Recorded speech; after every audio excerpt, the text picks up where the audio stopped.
Right. Hello and welcome to formerly known as Grange TV, but now the Fair One podcast for this show. I am here with my special guest today, Little Ite.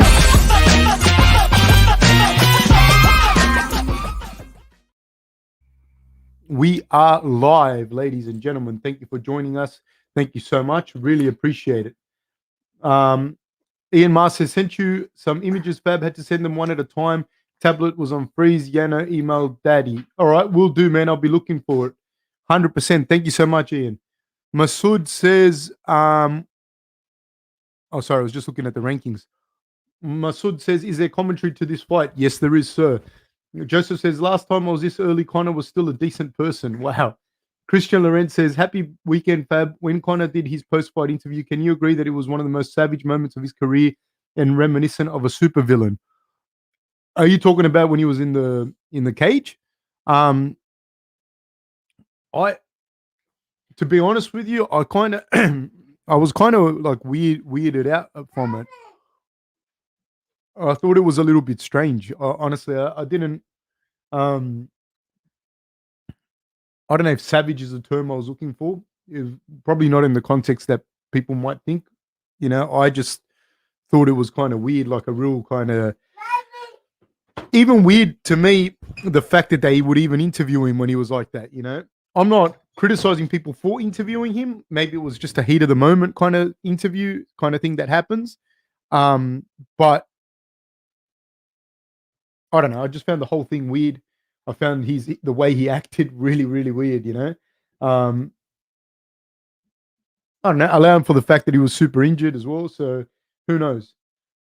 Christian Lorenz says, aside from the Aldo belt grab, the water bottle press conference fight, bus attack, and Khabib brawl and others. I was there. I was in Brooklyn when the bus attack happened. I wasn't in the bus, but I was there in the hotel and that. Again, the bus attack thing, I found that real weird as well. I don't know. There's shit that's not showmanship to me. Like throwing a trolley into a bus window and it breaks the glass and goes into people's faces and you hurt women and other fighters that had nothing to do with it. I don't, and affects other people's payday and affects other people how they're preparing for the fight. I don't, yeah, that's kind of weird, real weird kind of actions. And the thing when he was like insulting Poirier's wife and that, I just find that real weird as well. Like I don't really get that. Chuck Les says, fab. Thank you, Chuck. Hungarian Hustler says, hello, everyone. Happy fight day. Spirits and energy are right down today, but I'm sure Fab will lift me out of this mood I'm in over the course of the card. Have a great day, everyone. Why is that, Hungarian Hustler? Why are you so down? It happens to the best of us, my friend. Are you in lockdown too? Because lockdown's a motherfucker, man. Chuck Les says, woohoo. And Ian Ma says, and the sexual assault allegations. Yeah, there's some weird stuff there. You know what I mean? Like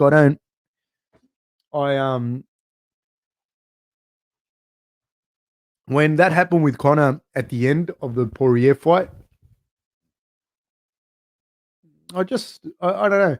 Because honestly, if he had just got on the mic and just sold the fight, I'd be like, fuck, this guy is on another level, dude, because he gets on there, he sells the fight, he's ready to go for the next one. But he could have sold that fight. He could have said everything he wanted to Poirier and everything. But to bring the wife into it and that, and like while you're sitting there, I don't know, man.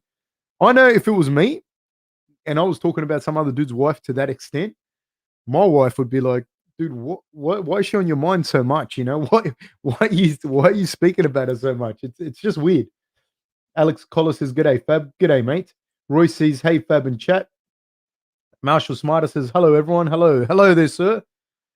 Alex Collis says, glad to be here. Be back shortly. Getting some food for these fights. Nice. Marshall Smartest, the thing I was going to say to you was that workout that we spoke about, you can do that like, you don't have to do it 3 times a week. Like back when was training, I would do like a variation of that twice a week. I would do like a Tuesday and a Friday. And that gave me enough time to recover and I could hit them pretty hard and then be able to still put in some really good rounds in between. So I kind of had worked out so that I'd be able to to train in and around my grappling.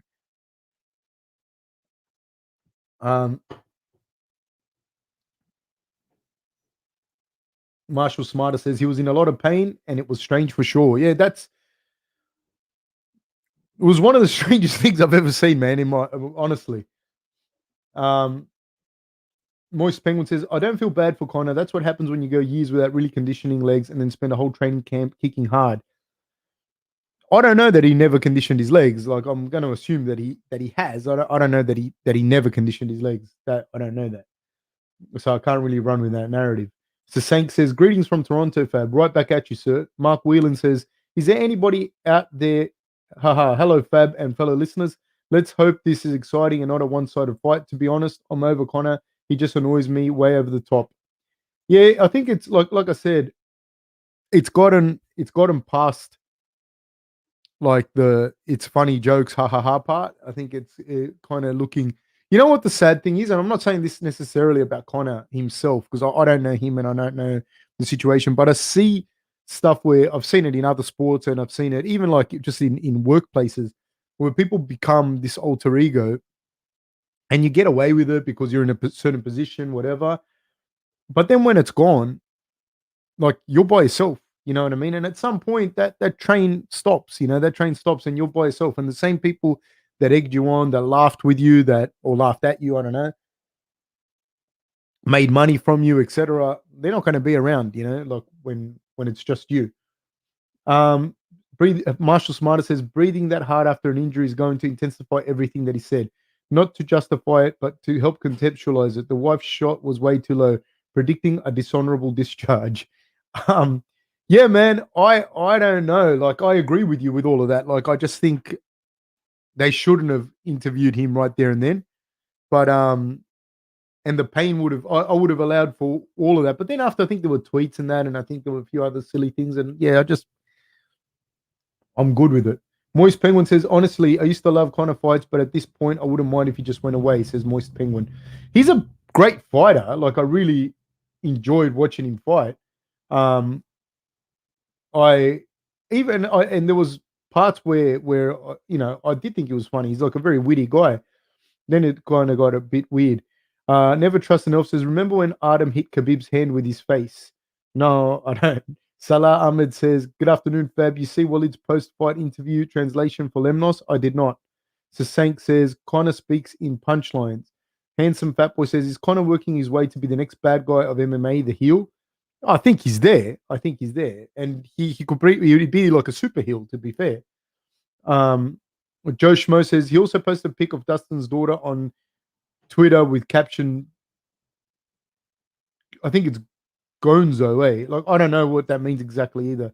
Avramon says, hi, bro, how you doing? I'm good, mate. How are you? Moist Penguin says, remember when Khabib surrounded Artem with 15 guys and then put his hands on Artem was a real pussy thug move. Yeah, I don't know the context behind it. I don't like that kind of shit, but yeah, I don't know what the context was either. So we're about to kick off now round one.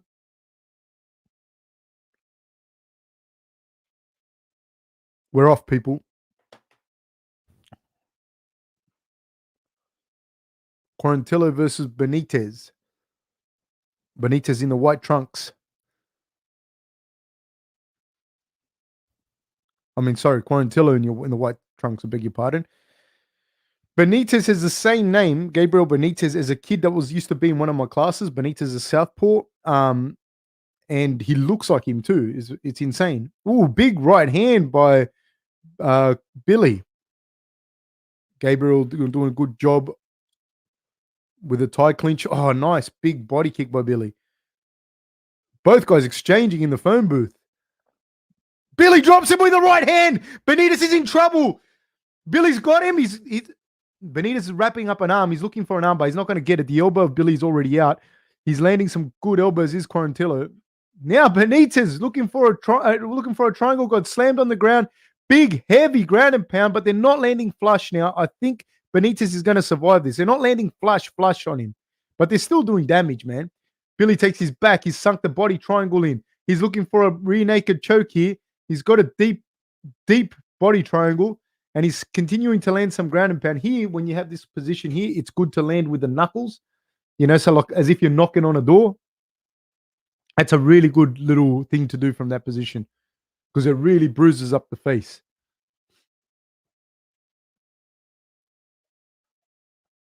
Good wrist control by Quarantillo. Benitez went to the correct side because this side, if he goes on this side of the knee, it starts to get really, really tight. So he's on the correct side to defend, but Quarantillo looks very comfortable there. There's 3 minutes and 13 seconds to go for him to keep working this rear naked and to keep landing shots. That's him pretty deep. But he's doing a good job, Benitez, of defending here. I don't know that Quarantillo is going to be able to get this rear naked choke. I don't think so. I think Benitez has still got his faculties. He's still defending quite well. I don't think Quarantillo is putting a massive amount of squeeze on Benitez's. Now he is. He's squeezing the torso a little more.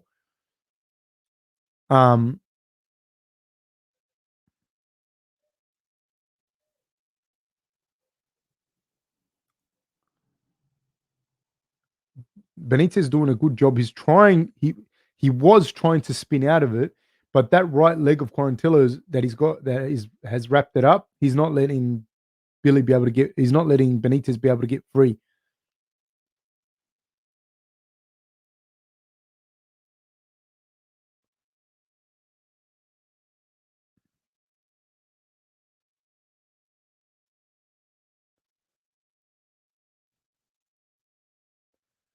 Good little hammer fist landed by Quarantillo. There's 2 minutes to go. That arm was under it, but Benitez does a good job in defending that arm.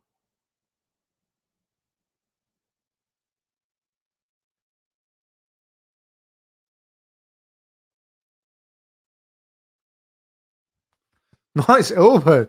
Benitez throws an elbow from the back.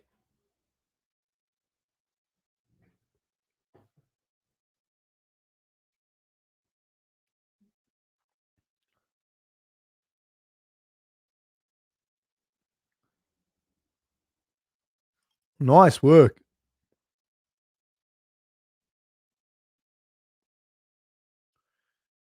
Quarantillo's landing some good shots here. Good big elbows now. He's starting to land from that position. Very, very good. 1 minute to go. Oh, Benitez spins and he ends up in Quarantillo's guard. Great job by Benitez. Now Benitez might be looking to land some ground and pound of his own. What a comeback. Benitez looking to come forward the southpaw. Flying knee to the midsection by Benitez. Right hand by Quarantillo. And another right hand lands on Benitez. Benitez has taken way too many shots for my liking. He takes a lot of shots with that right hand of Quarantillo's. Looking for a front choke here is Benitez. Got in deep. Quarantillo goes looking for a heel hook, but the knee's out. He goes out. It looks like he's going to turn into a knee bar. The knee's already out there. I don't think he's in deep enough for a knee bar or a heel hook, either one of these guys. Benitez looking for a heel hook himself, but Quarantillo's doing a good job of hiding the heel. So he's straightening the leg out and hiding his heel. He could turn to a footlock, but he didn't, which is ironically very similar way to the way that Thiago Moises beat Michael Johnson. 4 seconds to go. Benitez looks like he's taken some shots. 1 second to go. Boom. What a crazy, crazy round. I have Benitez losing that round. It could have possibly be a 10-8. I doubt it because he came back so strong, but it could be a 10-8, being that he got dropped. Jack the Ripper says, sorry I'm late, Uncle Fab. Assalamu alaikum to you and to the amazing people in the chat. Likewise to you and everyone else. Marshall Smartest, the champion bloke, says, on another level is Coach Fab's training advice. Shameless plug for everyone to check out a consultation if you're trying to up your game. Man, thank you so much, man. I really, really appreciate the plug, man. I really, really do, because that's another way that little Ite eats. So thank you so much, man. I really, really appreciate the plug, man. I really do. Thank you. And I hope that you kill everyone at ADCC Trials. So that's what he's talking about, the www.askcoachfab.com. So it's a website where I just do some help out with some coaching online for anyone that needs it. So So Sank says this will be a cracker fight. Benitez versus Quarantillo will be entertaining. Marshall Smarter says, I just finished one of those workouts, did the upper body push, easing into the volume, but I'm definitely feeling it. That's awesome, man. I'm glad to hear it, man. I'm really glad to hear it. Big takedown by Quarantillo to start off the round. 4 minutes and 44 seconds to go. Quarantillo is now minus 300 favorite. Benitez is a plus 210 underdog. Quarantillo looks to have sunk the hooks yet again. He does this very well. So he grabbed the chin with his hand to lift it up. Did a good job there, and he's back in the body triangle. Great work. If you're gassing, if you're tired and somebody puts a tight body triangle on you like that, mate. Now this rear naked's in pretty tight. This rear naked is in this time, but there might not be enough space for Quarantillo to be able to extend his back there a little bit. So Benitez is quite safe while he keeps Quarantillo up against the wall like that. And Quarantillo's smart. He's looking to make a little bit of space so he's not up against the wall. Huge mouse under the bottom of Benitez's eye. Huge mouse.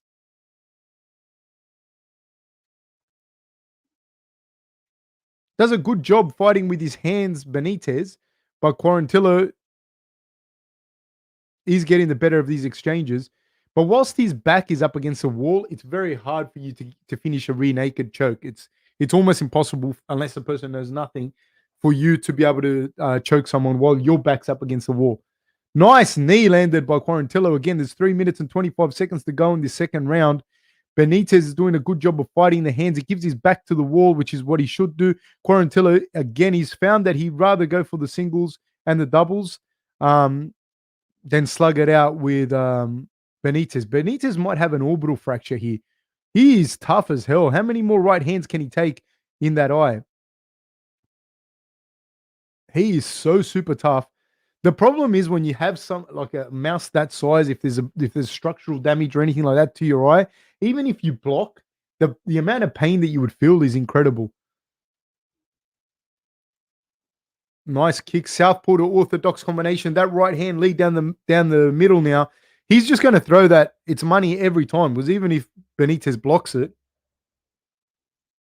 it doesn't matter. Nice double leg by Quarantillo. He's got once again Benitez on the ground and he's looking to land that big ground and pound because like I said, even if Benitez blocks it, you'd still be feeling excruciating pain in his eye socket. Those shots are really landing. The other thing this does, it makes Benitez he has to give up the other side because he can't take shots on that eye. That's a pretty horrendous mouse. His eye is completely closed. I'd be surprised if his eye socket wasn't broken. I'd be very, very surprised. Huge elbows by Quarantillo. Yes.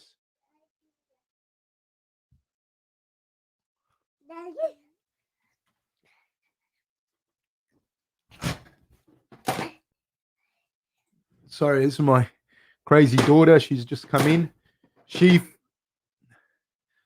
1 minute and 38 seconds to go. Quarantillo has backed Benitez up against the rope. Oh, nice front choke attempt by Benitez on Quarantillo. They're both exchanging. 1 minute and 24 seconds to go. Oh, he got hit again in that eye socket with that right hand, a stiff right hand by Quarantillo.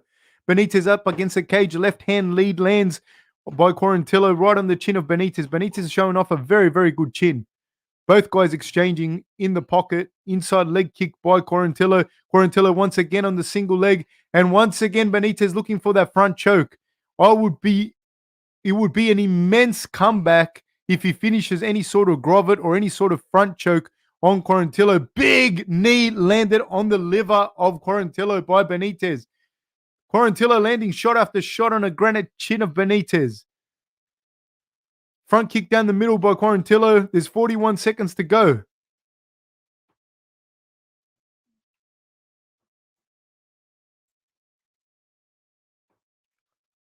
Wow. Yesterday, I don't know if you guys can see. Let me see if I can see it. Can everyone see that bruise there? Yesterday, she was on the stairs at home, like on these stairs. There's only like 3 little concrete steps.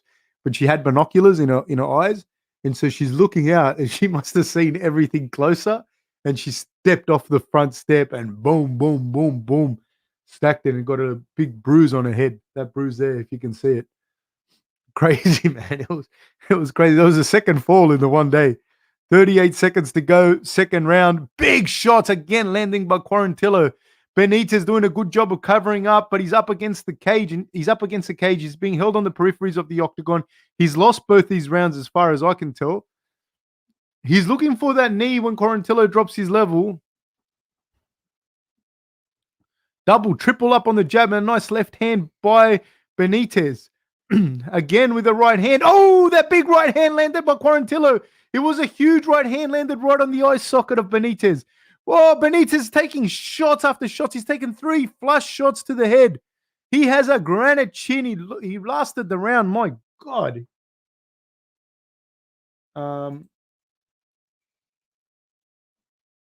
Happy lockdown, Fab from Hanoi Tripper. We just started ours down south again. At least the UFC is on, though. Yes, sir. Yes, it is. Ryu Ken says Islam has potential to be better than Khabib because his stand-up is way more fluid. That's an interesting topic of discussion. I'm glad you've said that. One of the interesting things with that is I think his stand-up is fluid. His grappling is different. There's things that he does better than Khabib, but there's also an element of luck to it too. Like he's already been KO'd once. Doesn't mean that he'll ever be KO'd again or submitted or anything. But in fighting, there's a massive part of it as well, dude, is luck. Khabib could have walked into right hands or big shots at any stage in his career, but they either just missed him, they didn't catch him flush. He's a very, very good fighter. And so there's that as well. So to redo what Khabib did is that might not happen because like all the things fell in the right thing for Khabib as well, and he's a fantastic, fantastic fighter. Islam has got the potential to do whatever you want to see. How far do you see G-Rock going? Oh, man, I think he's very, very good, that guy. I think he's very, very good. We're off again in the third round, people. Third round, I got Quarantillo winning both those rounds. I'd be very, very surprised if Benitez had won any of those rounds.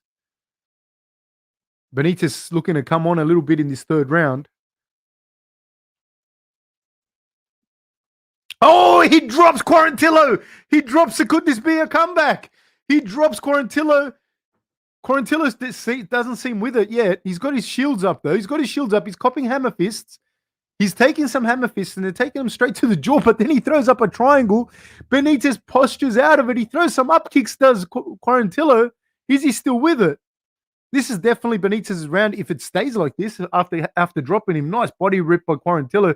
Quarantillo once again goes to the body, to the spleen of Benitez. 1-2 down the middle by Benitez. Benitez has got a rock-solid chin and a massive heart, man. His eye would be mush. He would barely be able to see out of that eye. And he keeps going for that front choke. Even though he doesn't finish the front choke, it makes Billy Quarantillo let go of the takedowns.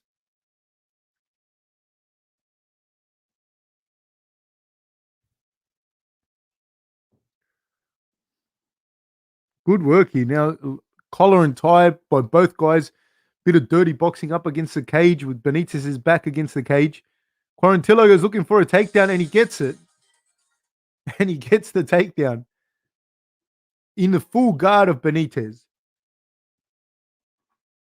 Benitez can't stay here in this full guard. He does need a finish, in my opinion. Even if we can't give this a 10-8 round, but even if you did, you'd have to imagine that Quarantillo would have a 10-8 round. Big ground and pound by Quarantillo. Big elbow just landed on Benitez's head.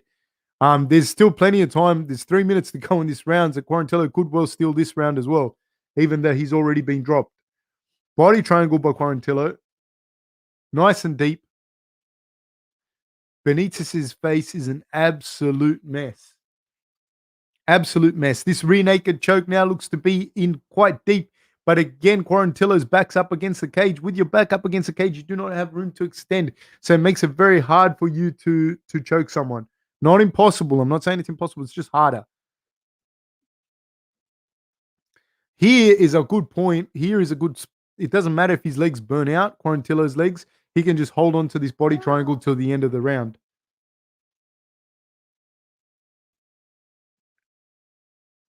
It's in deep. It's in deep.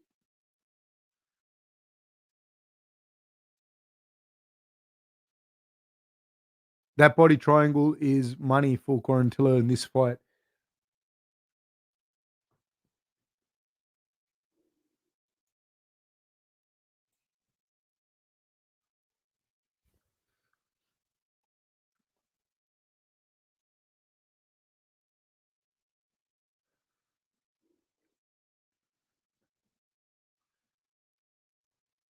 Big elbows landed by Quarantillo from that position, still landing those shots on the eye socket of Benitez.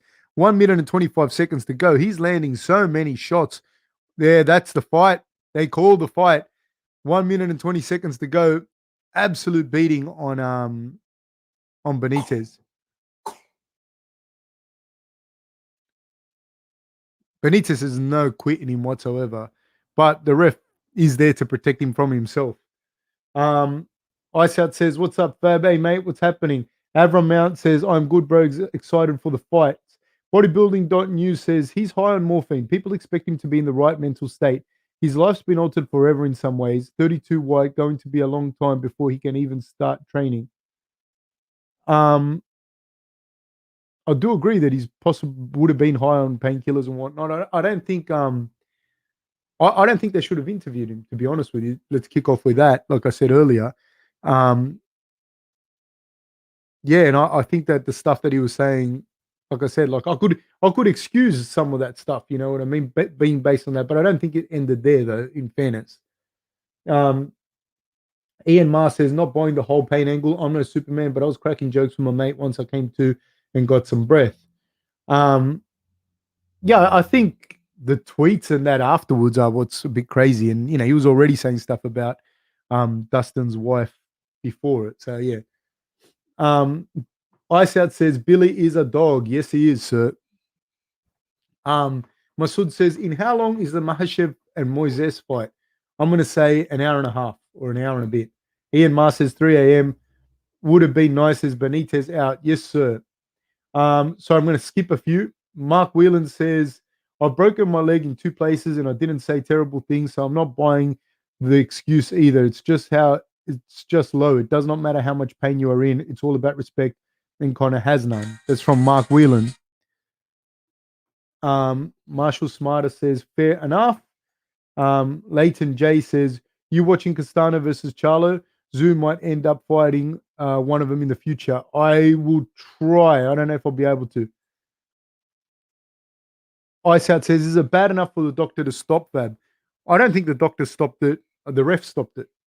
Do you get what I mean? And I think it came from Benitez was no longer defending himself properly, and he was just starting to eat too many shots. So it wasn't like a doctor stoppage there. Like it wasn't like the fight got stopped and then the doctor checked it. The ref waved it off. So once the ref waves it off, that's a wrap. The doctor, it's got nothing to do with the doctor anymore. Um, so yeah, Marshall Smartest says they'll stop if he can't see. Marshall Smartest says cough 3 times if you're okay. Laugh out loud. Mark Whelan says if you're spot on, it does not matter if he puts his hands up to block it. The impact will still be severely painful. Dude, that eye, man, would fucking hurt so much, man. Um, TJ says relentless pressure. Ryu Ken says this commentary is so much better. Laugh out loud. Thank you, sir. I'm very, very touched, and I'm very, very flattered that you should say so. I have my color commentator here with me, and she's doing a fantastic job. Marshall Smarter says this is a commentary of an unbiased expert. Laugh out loud. It's great and has wicked insight and timing. Thank you, man. I really, really appreciate it, man. I really, really do. Mark Whelan says it's hard to see the bruise, Fab. It's probably the lighting in the room. Poor Bubba, a daddy kiss and a hug will do the trick.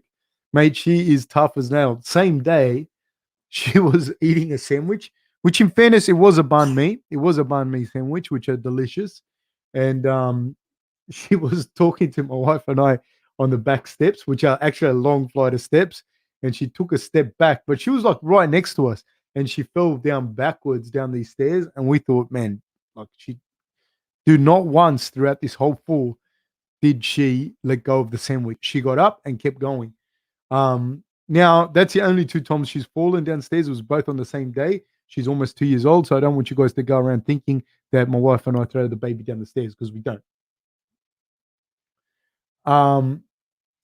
Christian Laurent says, this is a great fight. Handsome Fat Boy says, looks like a discipline bruise. Yes, sir. Yes, it was. TJC says, when I was that age, I ran into a glass cabinet and cut my head open. We humans are dummies when we are young. We are, aren't we? Mixed Partial Fart says, what's up, my Aussie friend, the coach? How are you, sir? How you doing? Thank you for coming on here, man. I really appreciate it. Ian Ma says, damn, that is nuts. Whipped his head back 3 times. Brutal, man. Brutal. Guys, if you haven't already, please like and subscribe and hit the notification bell. Let's try and get this channel to 30.4. Hopefully by the end of the day. We need about 15 more subscribers to hit 30.4. I really want to get it to 31 relatively soon. I'm just skipping a few people. Brutus M says, "Que pasa, Fab? Just checking in. Just got to go off to work. Thank you, sir. Really appreciate it." Travis O'Halloran says, "That was a great scrap. Man, it was crazy." Ryu Ken says, "Benitez is a warrior." Wow, man, he took some fucking shots. Marshall Smarter says, "Connor versus wife insultees is 0-3. Think about that." It is true. I know. I thought of that before I actually did think of that. I actually thought, like, he's gone that angle a couple of times and lost. Mixed Partial Fart says, too many unprotected shots. The ref had to stop it. Yeah, 100%. Chris Laurent says, Baby Chino is great for color on the fight night cards. She is, isn't she? She's got a huge amount of insight. She doesn't just talk over me. She knows when to pipe in, when to not. So I appreciate that. TJC says, how are fighters you've worked with trained to be in that kind of enormous danger with someone on their back with a tight body triangle?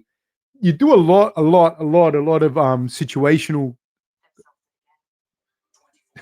You do a lot of situational grappling, like a lot of positional grappling. You get in that position a lot, you know, and especially then if you're fighting someone that you know is going to specialize in that position, then you're going to work from that position a lot, you know, and you're also going to work your positions.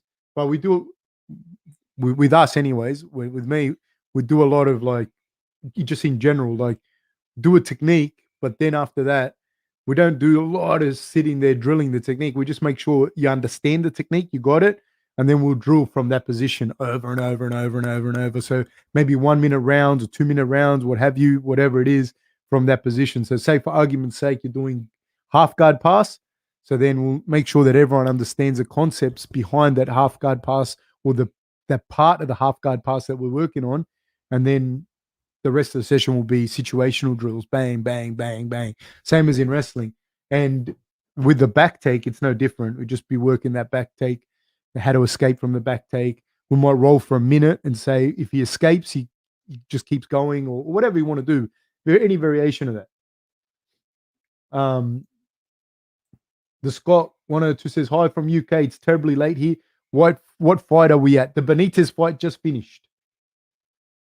Jack the Rip says, Uncle Fab, I've always wondered about this, but I forget every time. Why does Robert Whittaker touch the inside of his front leg and his back foot? Faint, misdirection, a random habit. Just a random habit. Austin Lindenberg says, Fab, does Lauren Murphy have any chance against Valentina? How would she have to do to have a... Okay. Cheers. Best wishes to you and your family. Thank you so much. I really appreciate it. Look, I think Lauren Murphy is a very solid fighter. I haven't seen heaps of her, but she's a very solid fighter. I'm not saying she hasn't got a chance, but I think Valentina's on another level. Like, this is a person who's gone the distance twice with Nunes, if I'm not mistaken. Like, going up a weight. You know, that's a dangerous woman, man. Priyadi says, Islam inshallah. I don't know if I said that correctly, my friend. I apologize if I didn't. Would have been nice. Says Connor's going to fight Jake Paul next year. Possibly. Marshall Smarter says, so you're saying she's the opposite of Daniel Cormier? What do you mean? Christian Lorenz says, Ty is in Dubai, mate. Okay. YouTube user says, I wake up all night for 2 fight one is Khabib versus Mac, and now Islam versus Moises. I'm looking forward to that Islam versus Moises fight. Although, let's talk about that fight. Who do you guys have in that fight and why? I think that Islam is going to beat Moises quite convincingly. I think that Moises struggled with southpaw Michael Johnson before he secured the ankle lock, which was fucking sweet the way he did it. But he struggled through that. He struggled through that fight. Michael Johnson's got very good hands. Don't get me wrong. He does have very good hands. But so does Islam. Islam's got pretty good boxing, pretty good, and you're not going to take him down. I think Islam can take Moises down, so I think I've seen Moises struggle with, Bobby Green, with a few other guys that I think Islam is more complete than. So I see that one being, yeah. Marshall Smarter says positional sparring is key. Danaher lives by it. Man, if you go to any wrestling gym, like people that have been wrestling, like you watch what they do, like the wrestlers will go, you'll learn a technique, you'll play fight, in wrestling, like you'll play fight, you'll move around, not, at about 40%, move around a lot. And then it's situational wrestling. Boom, single leg, double leg from this position. You do fireman's and then go, blah, blah, blah, blah, whatever it is. But that's, I think, the best way to learn grappling, like I think anyways. A middle bout, Rodolfo Vieira versus Stoltzfus.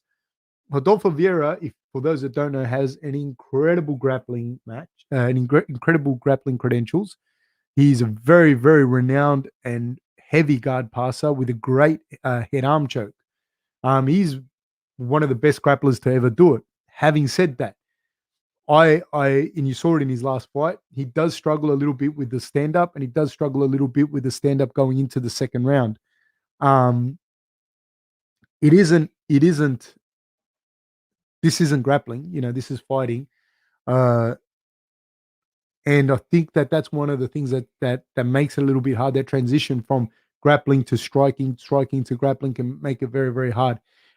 There's a difference in the isometric contractions and the isometric holds that occur in jiu-jitsu, even in no-gi, compared to MMA, but in very, very different gi to MMA.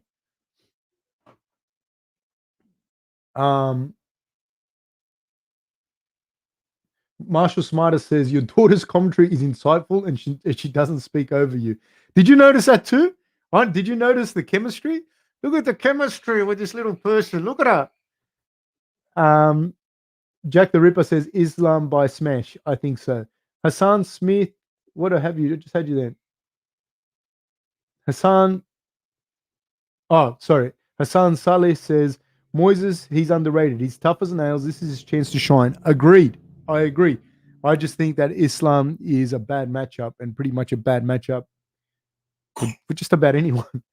I think that there's people like Dan Hooker that are giving him a real hard out. I think Poirier as well, but I think Hooker has a little bit more dynamic kind of striking, like and I think that will make it a little bit harder than a Poirier for someone like Islam. Marshall Smarter says Rodolfo was a favorite before getting tapped by a purple belt. Yeah, I think he was a blue belt, that dude, eh? Honestly, I think he was a blue belt. But that happens, dude. When you're gassed, and he was completely gassed in that fight. If look for that problem, for him to run into that problem in MMA, because if people get back up after you've shot 2-3 times and you're both slippery and you start to your grappling starts to diminish a little bit, and your striking's not fluid, and what happens then is if you're not a natural born striker, then your striking drops even more. So Marco Boy says, "Sup, you beautiful Fabio. From a pedagogical point of view, what do you think is the best way to correct a bad striking tendency that has been ingrained over time through training? Cheers from Italy." I think it depends what you're doing. One of the big things I say to people though is, and the people aren't a fan of this because they don't want to hear this. I say to people a lot of times, man, like people who have come to me before, and heaps of people, and some well-known people, And I haven't worked with him in the past because something like what you just said will come up, and I'll be like, man, you're a tough dude.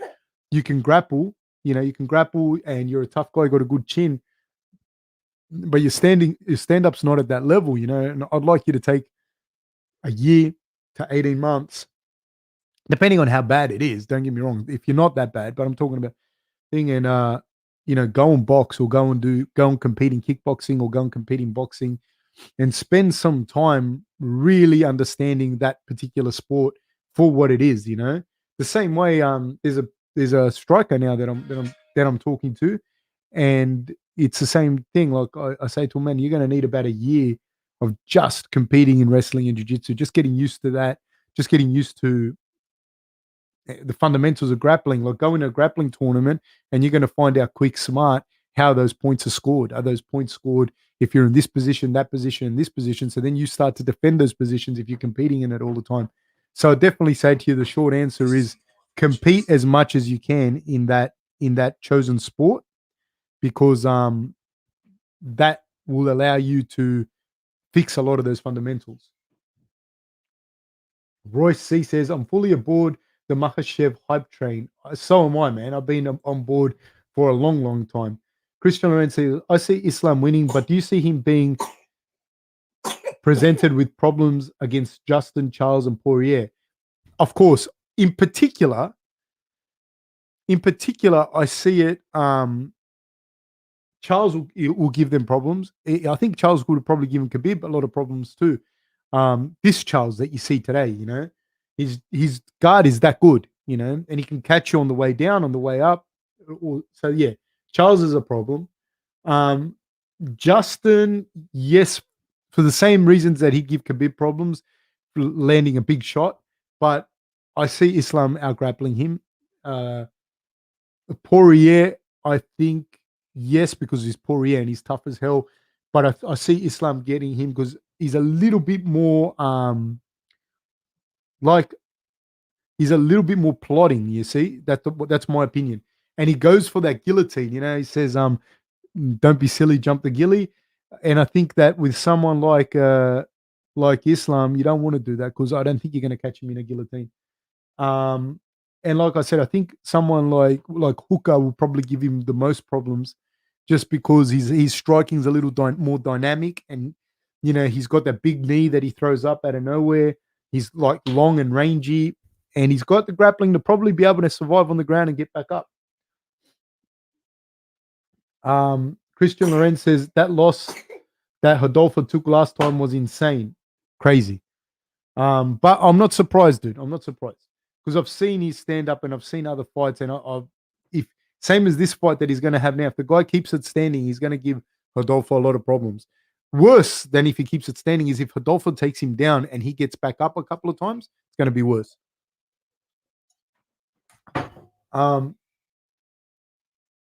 Yeah, would have been nice, says. Same could happen here. Stoltzfus is a great striker and his takedown defense was pretty good against Dalkas. I agree. I would not be surprised at all. We're off, people. Both guys in the orthodox stance. Vieira in the black trunks. Nice little jab by Vieira. Stoltzfus is doing a good job, just feeling him out with the jab. I believe he's going to look for that right low kick, actually. Look for Rodolfo Vieira to push him towards. Oh, nice right hand landed by Vieira. Look for Vieira to push Stoltzfus towards the peripheries and shoot that double leg. Vieira's stand-up looks he looks much better. He looks way less stiff than he did in that other fight.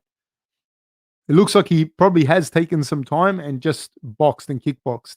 But the problem becomes after you've become gassed a little bit and you've taken a few shots. He looked like he was reaching a little bit with that right hand.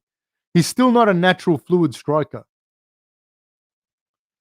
which is not surprising being that he's the level of grappler that he is. You'd hate to have this guy on top of you, man. This guy would be like a gorilla on top of you.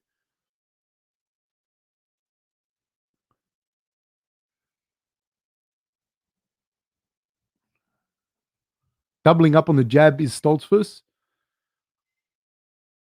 Oh, right hand landed by Vieira again. He's much more controlled with his punches. He's not muscling them. He's not winging them. It's just a question's going to be is what happens as this fight starts to progress. Nice low kick landed by Vieira. Because everyone looks good at the start, you know? Everyone looks good at the start.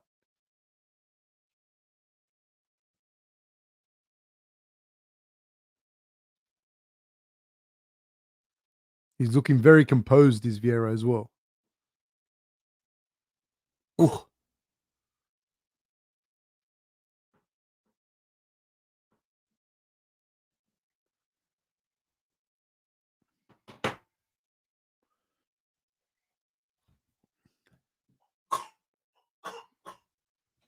Sorry, guys.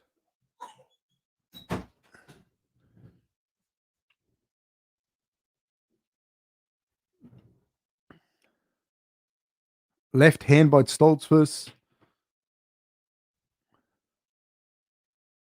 Stoltzfus has now switched to southpaw, and I wonder if that's going to allow him. Oh, nice spinning back kick by Stoltzfus. He switched back to orthodox, says Stoltzfus. Yeah, that's going to test the stand up of Vieira. Stoltzfus being able to switch over to southpaw. Nice little jab by Vieira.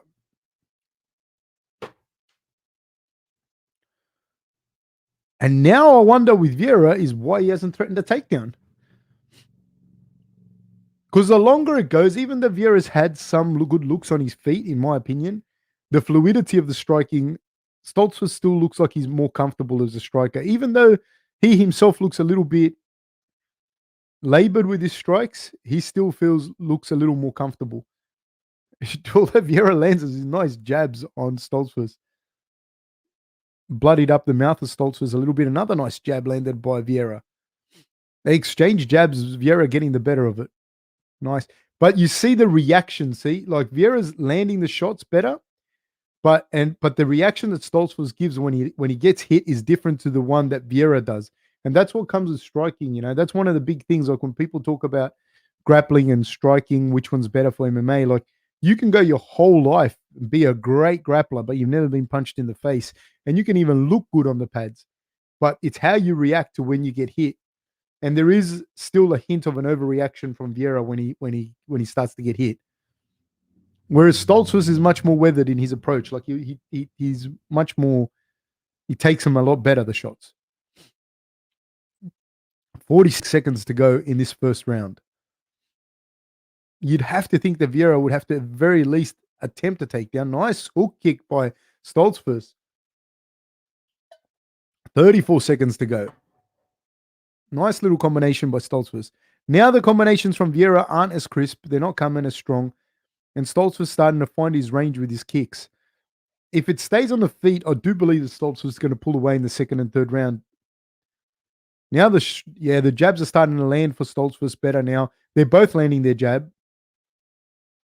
But Stoltzfus is more composed when he does get hit. Switches to southpaw. He's going to look for a high kick here. Oh, he goes looking for a knee tap himself and a flying knee. And he's landing little shots on Vieira. Both boys touch hands. They go to their respective corners. David Morris says, if I'm remembering his last fight, Rodolfo's issues with was his cardio more than anything, which surprised me a little from a BJJ guy. Yeah, but that's what I was saying to you before. It's also your energy systems that you're dealing with. Like, you'd be a fit guy doing jiu-jitsu, but he went in there, wrestled the guy, couldn't finish him, and then had to get up and strike. And that, man, once you start getting hit, it doesn't matter how fit you are, you know, like it just goes if you're not used to it. Man, one of the biggest things, man, is like I've been caught, like I said in the last podcast, I've been caught out, like I'm just learning to surf, and I was caught out at the back recently, like 3-4 weeks ago.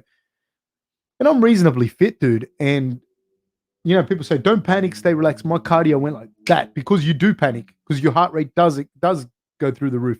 And if you go into a fight and you go balls out, think you're going to finish the guy, you go as hard as you can with the isometric contractions, and then you got to get up and swing, and that's not your forte. Your cardio goes, we're off again. They touch gloves in the center. Vieira's taken up the center of the octagon. I don't know who wins that round. I think maybe Vieira lost it towards the end. Vieira now goes looking for the double leg, reverse crossface by Stoltzfus. This is where Vieira is super dangerous. The guard passing of Vieira is second to none in the world. Like, he's really, really up there. Look at the way he does it. He went from a smash pass, he's taken the back. But this is where it gets interesting. Stoltzfus gets his back to the octagon. He's got to get his back to the cage. Vieira has not just the thing with Vieira as a jiu-jitsu guy. He's also got brilliant judo, so he can wrestle. He can do judo. He's got really good sweeps, really good throws. Stoltzfus has to get his back to the cage. This is the worst. This is when Vieira will start to get tired. When you shoot a double like that and you try and hold the guy down and the guy gets up, it is bad. It is bad. It starts to really wear at you. Christian Lorenz says against Anthony Hernandez. TJC says, even though Conor would never do it because of his ego, since he's on a downslope, I'd like to see him fight Dan Hooker. What are your thoughts on that potential fight? I said it before and everyone flamed me. I said Dan Hooker will beat Conor. I think Dan Hooker will give him the bash, to be honest with you. I think Dan Hooker is he's one of my favorites. He's probably my favorite lightweight fighter. Yeah, because he's from this region, but I've watched Dan Hooker his whole career, not his UFC career, his whole career. He fought like dudes that I knew and, watched him. He's a great fighter, man. I'm a fucking huge Dan Hooker fan. Huge. Doubles up on the jab, does Stoltzfus.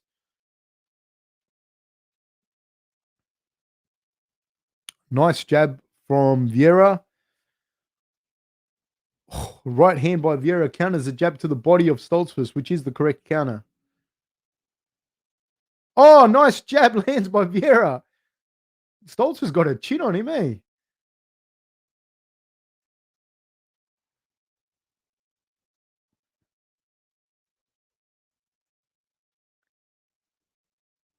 Stoltzfus, I think I do believe that at some point, Stoltzfus is going to start running away with this, I think. Vieira goes for a big calf kick, which lands. So Vieira, when his stand-ups are much improved. He's snapping Stoltzfus's head back, but Stoltzfus is so much more composed when he takes the shots. That's what I'd like to see Vieira do a little bit more, is what Stoltzfus just did then. Go for a takedown and then come up throwing punches. Whereas Rodolfo Vieira is still grappling or striking or grappling. He's not really doing both a lot of at the same time, Whereas even Stoltzfus, his stand-ups is not actually that much better than Vieira's. He's just much more composed with how he takes it, and that's what comes with more experience with striking. It's two people won't know this. One is a person that's never been hit. They don't understand how daunting it is and how much everything changes once you do get hit. And the other is a person that's been doing stand-up their whole life. And so they don't remember what it's like necessarily to get in there and feel your pad work go completely to shit, on when you're in the cage, because it's a different feeling for them. Nice. He goes looking for a double leg, does Vieira, and Stoltzfus throws a knee up there for his troubles. Nice. Stoltzfus doing a good job. Vieira's starting to blow a little hard. Vieira's getting, it says round 2 significant strikes, Vieira 18-11, but that doesn't always tell the correct tale, I don't believe. And I do see that Vieira's output starting to diminish slowly, whereas Stoltzfus is looking still more composed, even though he's bloodied up. Oh, nice inside leg kick and a 1-2 by Stoltzfus. Stoltzfus' blood all over his face. Nice leg kick by Vieira, but I do give this round to Vieira so far. What a fight we have here, ladies and gentlemen. Keeps snapping the head back of Stoltzfus with that jab. That right hand by Stoltzfus landed on Vieira. There's 20 seconds to go, ladies and gentlemen. Stoltzfus again goes looking for the takedown. Vieira defends it excellently. Knee to the body by Stoltzfus. Vieira goes looking for a takedown of his own. He's looking for a body lock. There's 8 seconds to go. 5 seconds to go. 4, 3, 2, 1. Vieira may have edged that round out. We might have a round apiece. Let's call it a round apiece. It'd be hard to gauge. So we got a fight going down the wire. I don't know who won how many rounds. I'm just guessing, and I'm going to call it a round apiece. Marshall Smarter says Rodolfo pace seems like he's trying to match his punch volume with his grappling output. We know the difference of energy systems. Grapplers can't usually strike with the same output. I agree. Sorry, a minute.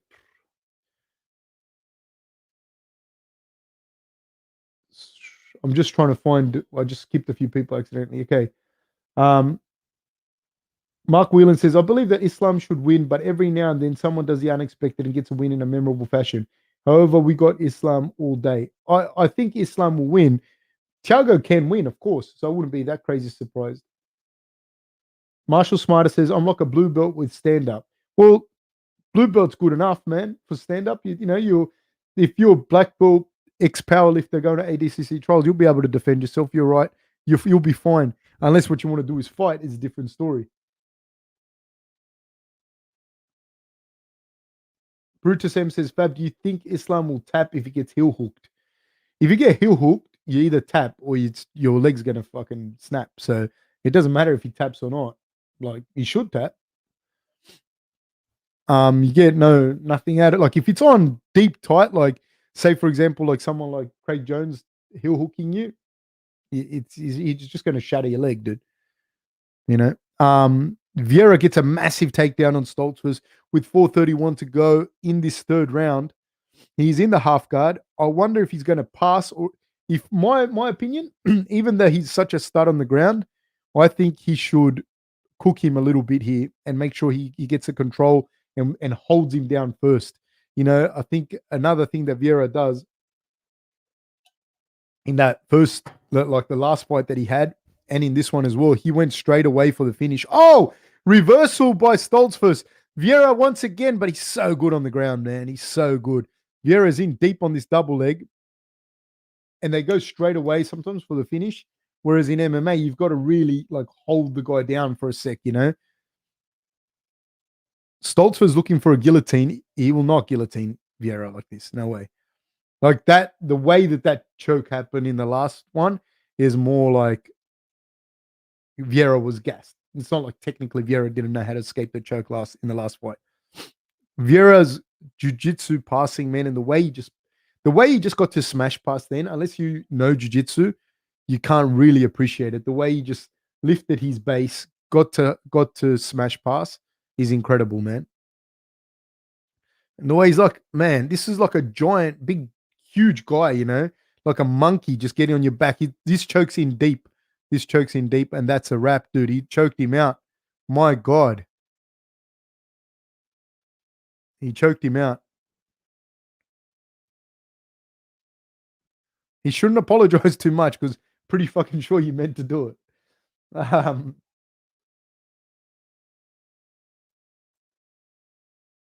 Okay. I may have missed a few people. Sorry, guys.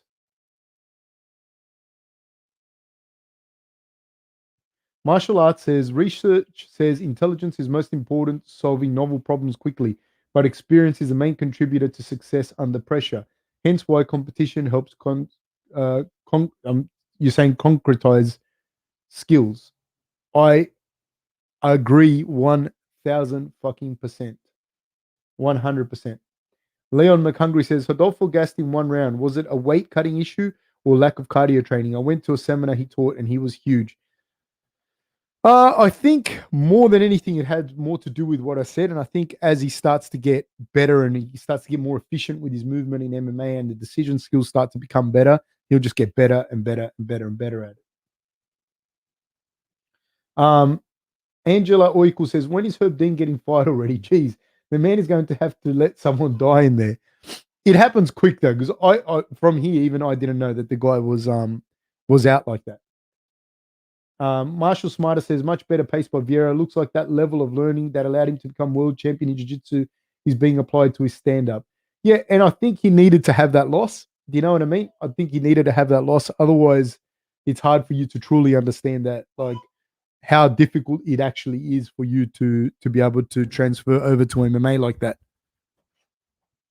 Come here, you. Come here. Oh, yeah. So yeah, I think that's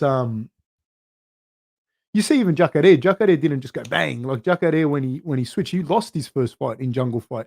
He got knocked out. And then, it took a little while for him to get to the point where he was the killer that he became, for him to be able to apply his jiu-jitsu.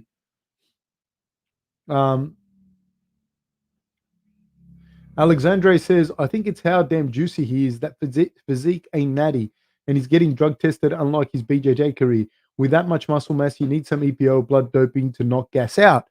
I don't know. Until he pops hot, man, you can't really say anything. Ophon says, I hate it when I forget you're literally doing fight companions.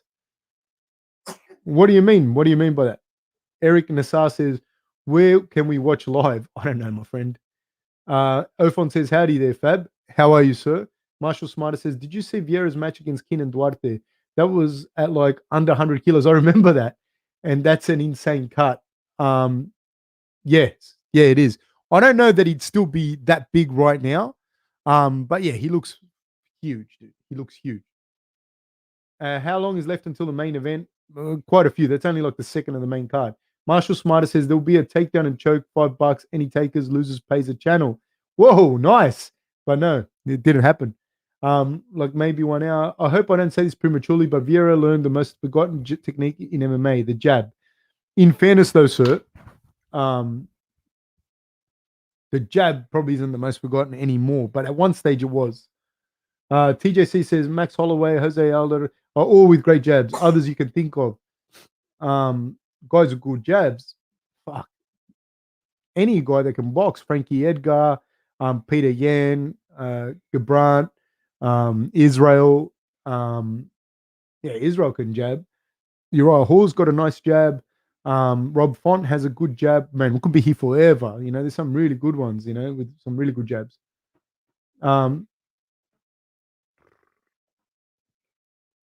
Sorry, let me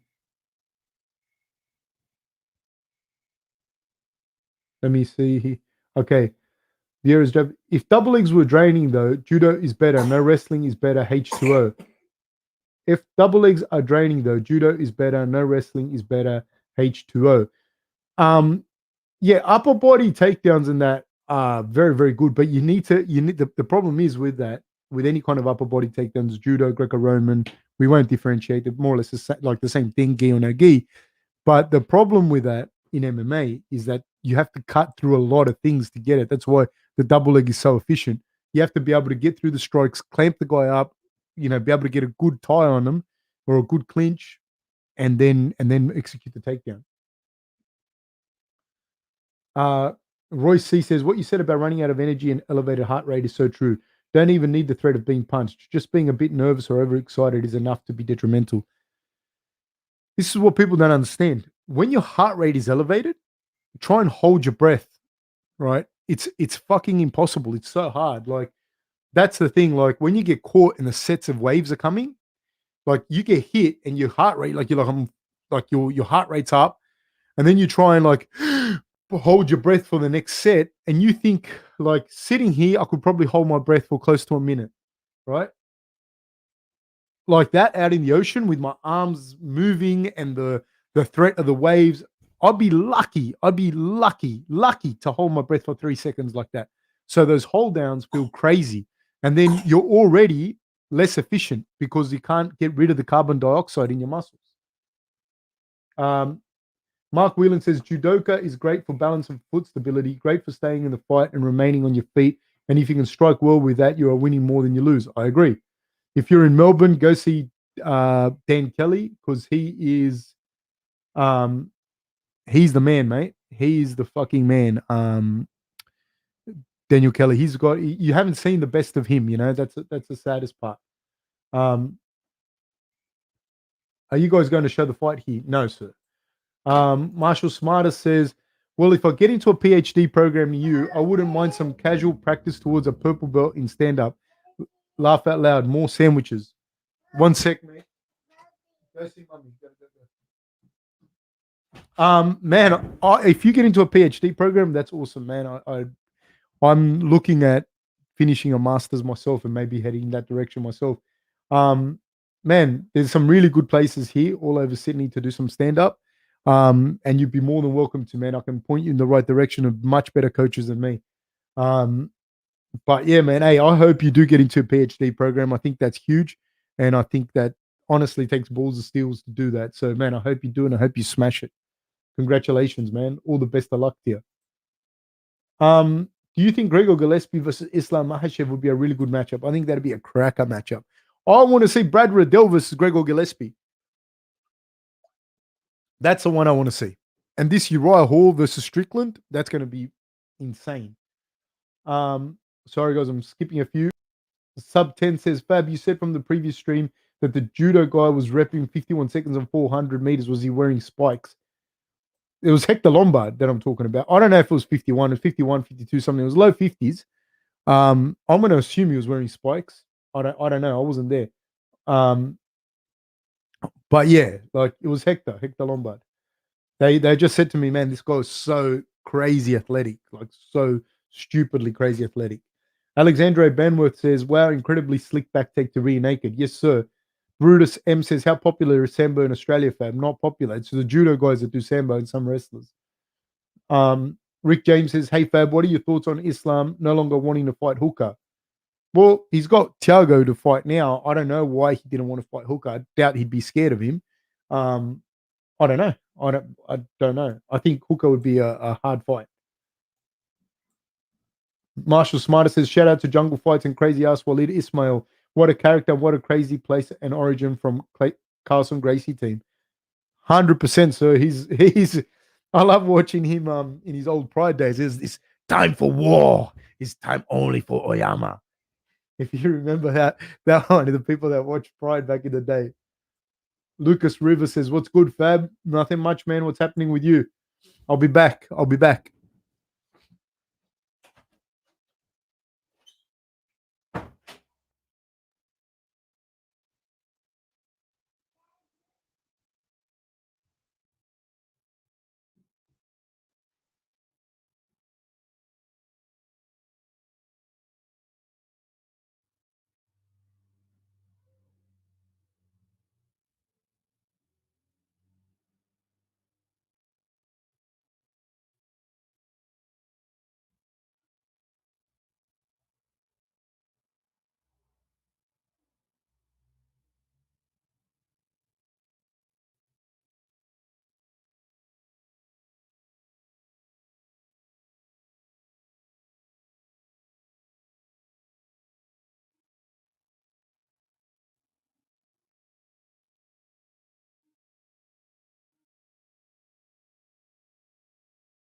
TJ Lewis CC, TJ versus Sandman. That's going to be a crazy fight too. That one, I don't know how TJ comes back. I don't know what he's going to look like. Zachary says, Fab, you got balls like the iron laden sun. I treasure you and your kin. Thank you, sir. Thank you. Handsome fat boy says, calling in now. Jeremy Stephen wins first round with hard surprising schoolyard shove. That's I don't know, eh? This is going to be an interesting one. I got Gamrot in this one. He's a beast, man. Gary the Goat says, will Jeremy Stevens introduce... Hey! Come here. Will Jeremy Stevens introduce the in-fight shove to the MMA world tonight? He had great success with it last fight. Could see him going back to it. Yeah, I don't know. Sub 10 now. Be nice, mate. Chuck Les says, I'm switching between Charlo versus Castano and UFC. They're about to start. Say hello to him for me, mate. Say hello to him. Say hello. Alex Collar says, "Hey Fab, did you get a glimpse of the Who's Number One Flow Grappling event today? Some great rolls." I did not, sir. I did not. Marshall Smarter says, "I didn't know you were doing your masters too. Awesome. Is it in sports science or leadership by any chance?" It's actually, funnily enough, I'm doing a graduate certificate in strength and conditioning, and I'm doing a master's in social work. Like both of them part time, very, very fucking part time. So I'm kind of just, no, don't touch that. What are you doing? Don't sabotage daddy's life. Yeah, so they're the two that I'm doing. I actually looked at the masters of leadership, but it wasn't for me. I wanted to do psych. But just the way certain things had planned out in my life and certain things that I'd done before. Just a second, baby. Can you keep her out there? Thank you. Just the way certain things that played out in my life and certain things that I wanted to do, I kind of lent towards social work. So they're the two postgraduate things that I'm doing now. Yeah. This Gamrot dude, I like him, man. I like him a lot. He's a good grappler. Good. Yeah, but man, I'm just like, I'm probably going to finish my masters right around the time that Kira finishes her, because I'm not a very good student, man. I'm kind of hard headed and kind of just I'm a bit of a slow coach. I always fail all the IQ tests and shit. Black says, "Rob, I have started wrestling for 1 year from Melbourne Mat Master. How to keep improving and not stagnate." How to keep improving if you've been wrestling for 1 year? Keep going to wrestling all the time. Who are you wrestling with? Like, who's the instructor down there? Alexandra Banworth says, "Thoughts on Lewis vs. Gunn? I think Cyril will make him look very, very bad and TKO him with body kicks about halfway through the fight. Lewis's only chance a big punch if Gunn seriously fucks up." Yeah, look, on paper, I'd say, I don't know if it's body kicks, but I'd agree with you that Gunn looks like he's going to be a bit too much for Derek Lewis. But Derek Lewis, whilst he looks like he just has that big punch and that's his main thing, it's not really accurate because he's able to always land it. You know what I mean? And it's more than it's just a fluke. He's able to work his fight in and around that. You know what I mean? So I don't know. He's smart with how he does it. Jeremy Stevens, Little Heathen. Interesting thing. I was listening to Jack Slack. I recommend you listen to Jack Slack whenever you get a chance. And he came up with a brilliant point that Jeremy Stevens has actually very, very few finishing records for the reputation he has as a finisher. You know, which is true. TJC says, "You see that Raging Quinta has had a podcast now. Me and him grew up at the same time, 3 miles from one another. Would love to see a crossover podcast with y'all two." Man, I'll tell you something right now. I will do a podcast with Al Quinta tomorrow, any day, 100%. Big fan of Al. So if you're friends with him and you can get in contact with him, please do. So when people ask me, you ask those people. If those people want to do it, 9 times out of 10, I'll do it. It's just hard because if I message Al Quinta, it won't matter. Marshall Smarter says, "I used to skip morning classes in high school to watch the Fight Network. It was plastered with old Pride matches. Good times." Me too, Marshall Smartest. I used to skip morning classes in high school. Full stop. Marshall, Raging Al gets respect. He does, mate. He does. Lucas Rivers says, "Speaking of Dan Kelly and Australian Judo, are you looking forward to see Aoif Colin, hard name, compete in the Olympics in the next couple of days? I'm looking forward to the Olympics and combat sports in general, period." Alex Collar says, "Why do they keep giving TJ Dillashaw these emotional promos, almost disrespectful to clean fighters?"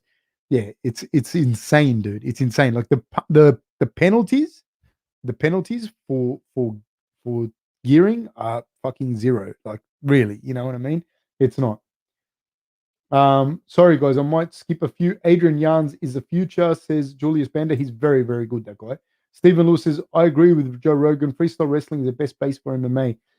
I don't know if freestyle is, but folk style I think is up there as well. One of those two for sure. Original Sin says, I did my strength and conditioning cert. You learn so much as compared to a personal training cert. Big difference. Is that the graduate certificate? Marshall Smarter says, fail IQ test. Nice one. William Milne says, thank you for doing these fight companions, Fab. Funny and informative as always. Agree on Jack Slack. He's a brilliant analyst. There's another guy you can ask to be on the show. Ophon says, that's one thing about Derek Lewis. He thrives on playing dumb and having people underestimate him 100%. I can tell from the way that he acts that he uses this to his advantage in real life too. Yeah, you see that with a lot of people, man. Like it somewhere along the lines, it even becomes like an affectation, like where they're not even comfortable when you call them out, so to speak. Like when you realize that, hey, this guy's not dumb, this guy knows what's going on. They like the affectation of the fact that they know that they can play on the fact that you think they're stupid. And Derek Lewis is not stupid. He doesn't. He's not that. Like, I mean, I don't think he's the smartest guy in the universe, but he's not that dumb. So we're off, people. And we got Gamrot in the southpaw position versus Stevens in the orthodox. And straight away, Gamrot shoots a low single. He goes looking for the single leg. He's got it locked around the ankle. He takes Stevens down. Great job by Gamrot. And the Poles can wrestle. They can wrestle. Someone said, like, the Europeans don't wrestle. What the fuck are you talking about? Like, I can't remember people were talking about that before, and they're going, like, if you're in the US and Europe, they don't have the wrestling. And I'm thinking, like, what are you talking about? Like, Europe is good wrestling, dude. Stevens goes looking for a Kimura trap. The danger with this Kimura trap is when you don't have the legs locked down, you have a Kimura on someone. If they step over your shoulder, they can go for an armbar. They can go for a Kimura themselves, which is what's happened here with Gamrot. Stevens is very strong at the moment. He's got a good grip. But so does Gamrot. Oh, this arm is going to fucking snap. Let him go. Fuck, he got him. That was such a good submission, man. That was so slick. Took him down with a nice single leg. Went to half guard. Jeremy Stevens had the shields up. He went for the Kimura. Went for a Kimura trap. And Gamrot stepped over and he kind of had like an arm bar Kimura, went backwards and forwards. Then he had the Kimura on so tight. Looks like he broke the guy's fucking arm. Jeremy Stevens being a good sport about it. They shake hands. It's game over. It's all good. Great work. Great show of sportsmanship.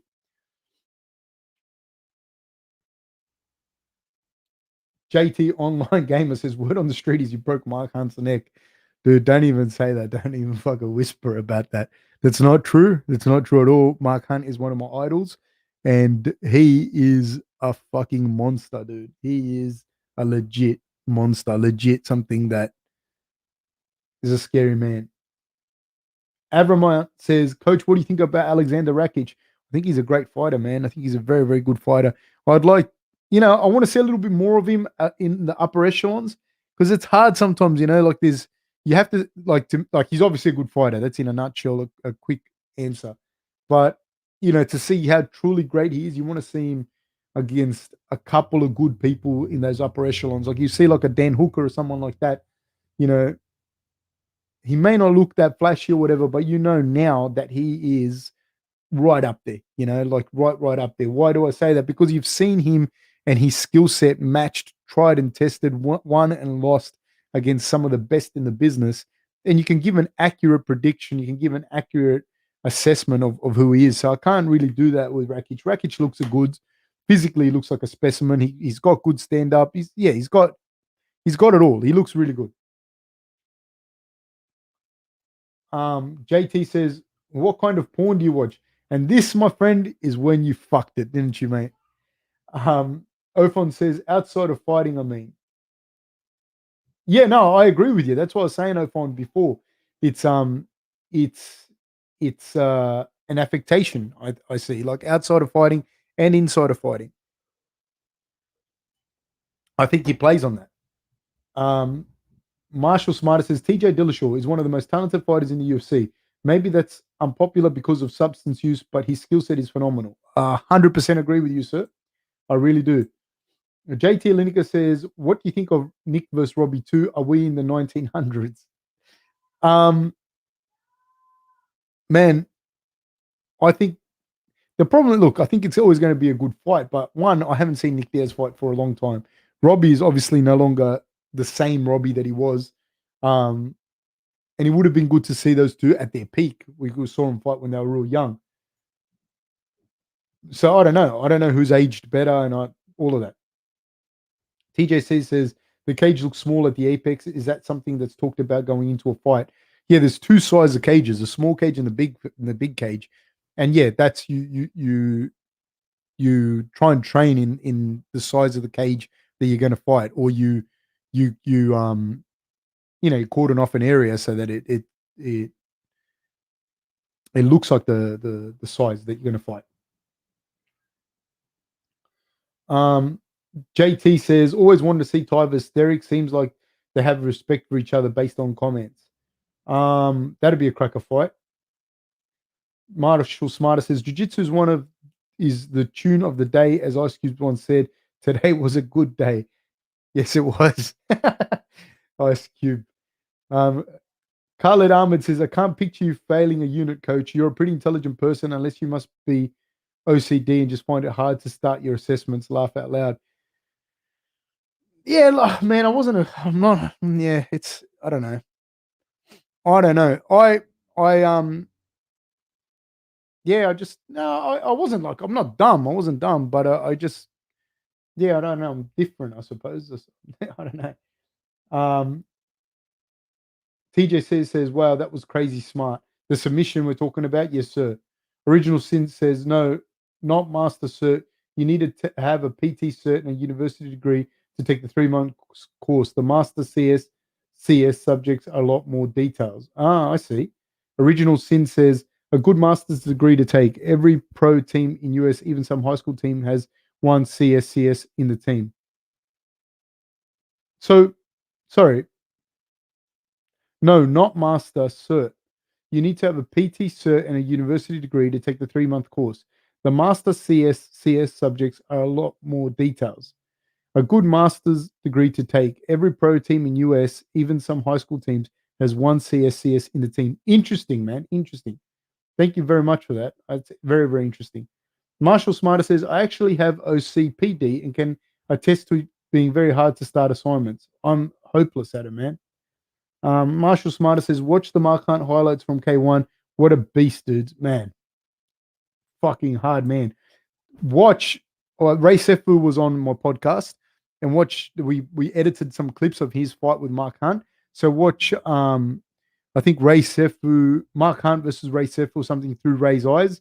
We posted that on here, and Ray talks about that fight. So he narrates it while the fight's on. It's pretty hardcore, man. Alexandra Bandwidth says, makes me so mad they're using TJ's EPO test to promote him. Like the guy likely cheated his whole career. He shouldn't even be allowed to compete. Certainly not get more promo than all the clean guys. Yeah, 100%. Marshall Smarter says, I'm just skipping a few. Sorry, guys. What if it became socially acceptable for a male fighter on the tail end of their career to get a sex change and join the female divisions? That'd be some ridiculous stuff. That'd be, yes. Handsome Fat Boy says, do you think Tate had too much of a long layoff? Yeah, look, I don't know, man. And I know people will probably flame me for this, but I'm just going to say it anyway. Women's MMA is a little bit different because it just don't have the same level of depth that you do in the men's, you know? So I don't know if she's had too much of a layoff. Angela Oikle says, I'm excited to see how Miesha Tate's look after all that time away. Let's see it, people. Fuck, Sandhagen is good.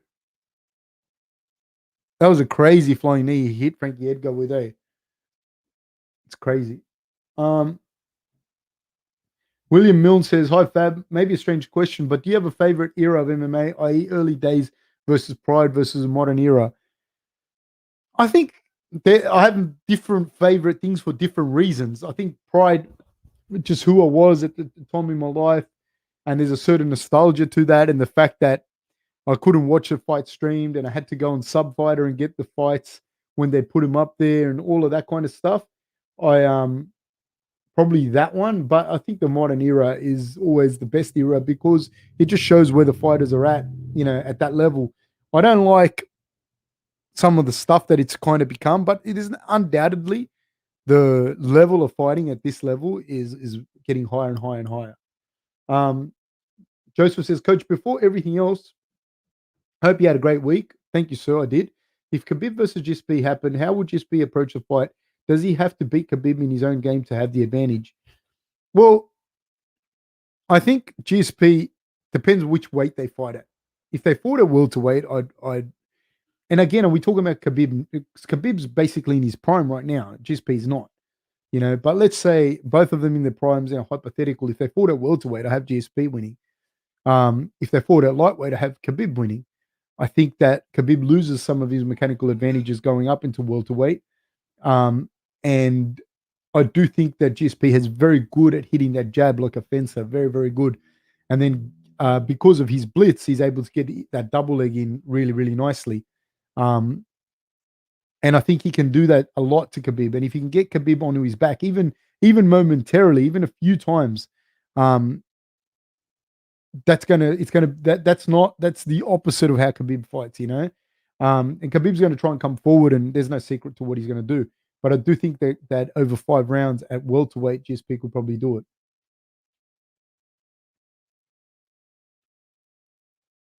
Jordan Roth says, think Rodolfo would be a problem for Izzy.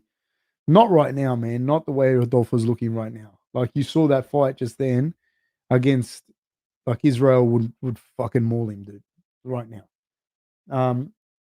Karakurt says, I was watching Sarukian versus Islam the other day for the millionth time, and I started wondering, what are some good scrambling displays of MMA grappling? Any fights come to mind?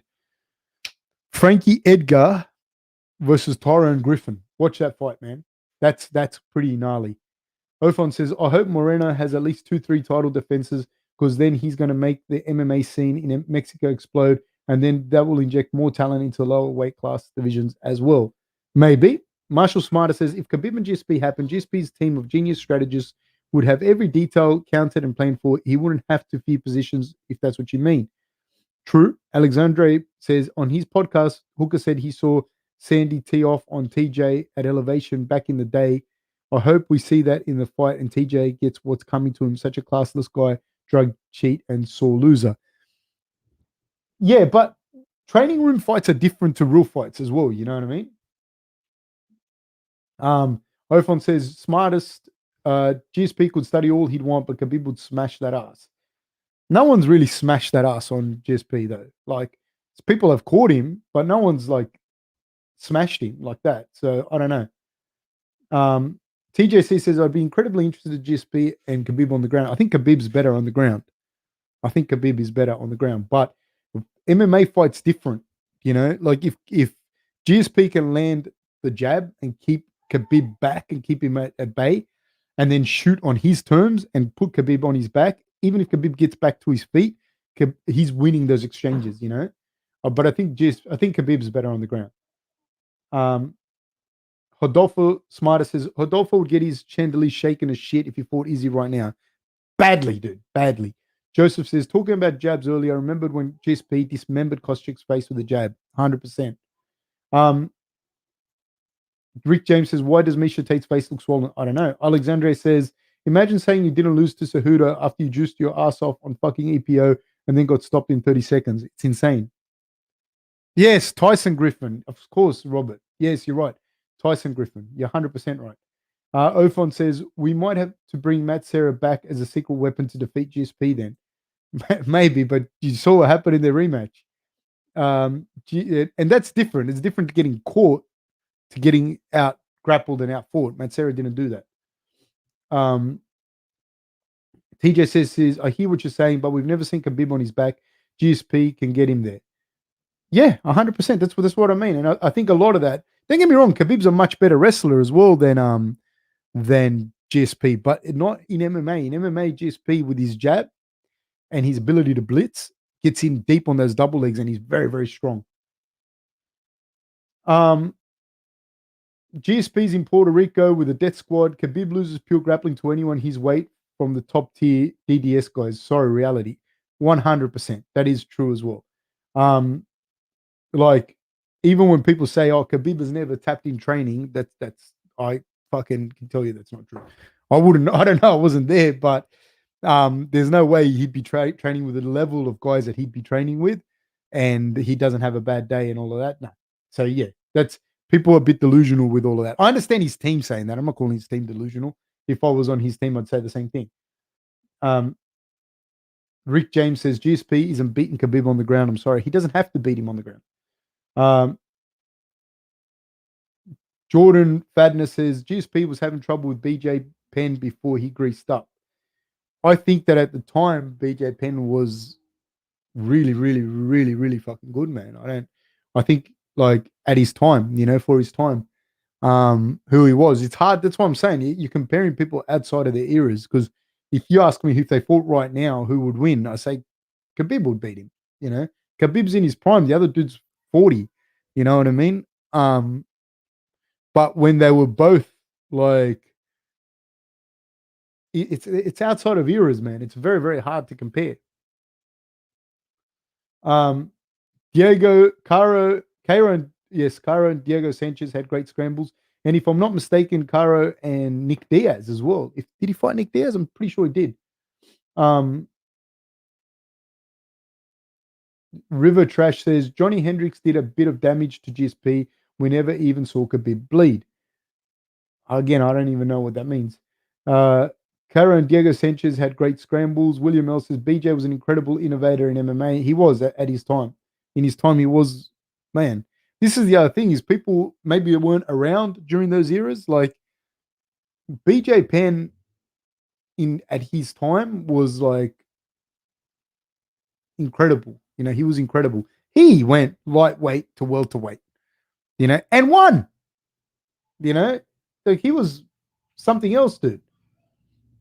TJC says, laughing my ass off. I know GSP fans and Khabib fans, this argument will never end until it happens. I love it. Yeah, man. It's whatever. Marshall Smarter says, oh, BJ Penn, the guy who won Black Belt Mundials after 3 years of training. Oh, yeah, that guy. People talk like, oh, yeah, you needed problems with BJ Penn. BJ Penn was a fucking freak of nature, dude. Granted, he wouldn't win Mundials now after 3 years of training, but like what Mundials is today. But still, man, that guy was a freak, man. He was a freak. And he could box too. That's what people don't get. He could fucking box. He had a really good double leg as well. And his jiu-jitsu on top, mainly on top, very, very good. He wasn't the best off his back, but on top, very good. Jack the Ripper says, Uncle Fab, read this during the intermezzo. I love you, Uncle Fab. I love you too, mate. Thank you so much. ZZ says Johnny Hendrick was roided up to the max, though. And he was killing people. That Hendricks was fucking killing people in the lead up to that fight. Jordan says BJ was an athletic freak. BJ Penn was a hell of a fighter, dude. A hell of a fighter. Jordan Roth says Dustin versus Masvidal would be fire. Dustin would have to go up to fight Masvidal, though. And I think they're training partners, aren't they? JT says, now that you mention it, you never see any highlights of Nick versus Caro. Yeah, that was a crazy fight. Jordan Roth says, think we'd see a fight between Kimura and Whittaker at 185. I don't know, but I think Rob would beat him up pretty bad. That's my opinion. And I like Kimura. I really, really like Kimura. I really like watching him fight. I just don't think it's the style to beat Rob. He's like a kind of more slow, kind of plodding striker. And he can wrestle, but he's not going to take Rob down like that. He's not like Rob's fought better. No, I don't want to say better wrestlers, but he's fought a lot of good wrestlers. Romero, Brunson, he's fought a lot of good grapplers, Jacare, Natal. He's fought a lot of good grapplers coming through. And I don't think that's the style to beat Rob, to be honest with you. That's actually the style that Rob probably does best against. Gastelum, Gastelum's a good wrestler too. So no, I think Rob beats Kamaru, to be honest with you. And I think Israel beats Kamaru as well. Jack the Ripper says, Uncle Fab saw the TJ promo. I really feel uncomfortable with him fighting again. He shouldn't be allowed to, my opinion. Agreed. Rick James says, Marion Reneau is in terrific shape for her age. Yes, sir. William Milne says, have you seen the video of BJ jumping out of the pool with no hands? Search on YouTube if you're not. Incredible athlete. Yeah, I have. That was ages ago. But I've seen a lot. In fairness, when that happened, like 10 years ago, whatever it was, like heaps of dudes, not me because I couldn't do it, but heaps of like athletic dudes could do it. Altug says people praise Marcelo Garcia for smashing everyone while undersized. The same love should be expended to BJ and Frankie Edgar. It's hard, man, when you're doing a sport like and back then as well, because I don't think that Marcelo now would have the same against like the Gordon Ryans of the world and whatnot. Marcelo Garcia was a freak of nature, and he's not that small though. You know what I mean? He's not like a tiny guy. He wasn't a heavyweight, but he did like he was a freak, man. Marcelo Garcia is like a freak. And when you're talking about for fighting, yeah, I think not just fuck BJ. BJ is not that little either. He shouldn't have fought at featherweight. But Frankie Edgar and Jose Aldo, they fought underweight for so long. Aldo's doing so good now at bantamweight at the kind of tail end of his career, and he was the featherweight champion for like six title defenses or something insane. And now he's fighting at the tail end of his career at bantamweight. Imagine if he had won at featherweight, all right, won a bunch of featherweight, and then gone in his peak down to bantamweight. Alexandre says, my opinion, GSP faced all the best guys with very difficult stylistic matchups. Wrestler strikers, BJJ guys, and beat them all. Khabib's great, but we didn't see him face cream of the crop grapplers. I think that there is a big element of truth to that. Do you know what I mean? And Khabib was smart to get out when he did, you know. Drew Doc says, thoughts on Rob versus Izzy 2? I think that fight is always going to be 50-50. I think that Rob's got a lot of momentum on his side at this point, and I think that he'll probably win. I think that Rob will beat him. I don't think that fight's going to go the distance between those two guys. I think they hit too hard, and they're both big guys that can strike. I don't see it going the distance. Marshall Smarter says it was because of John Danaher helping GSP pass BJ Penn's guard 7 times. It hadn't been passed before that in MMA. Maybe I'm wrong, but it was definitely less than 7 in his whole career. Danaher had plans. Yeah, I think that that was a big thing. Yes. Marshall Smarter says BJ Penn was the best skinny fat athlete ever, at least top 5. Christian Lorenz says, do you support the local conservation ecology in your area, Fab? I'm not like out there picketing, but yeah, I do. TJC says, seems like we're getting Nick Diaz versus Robbie Lawler too.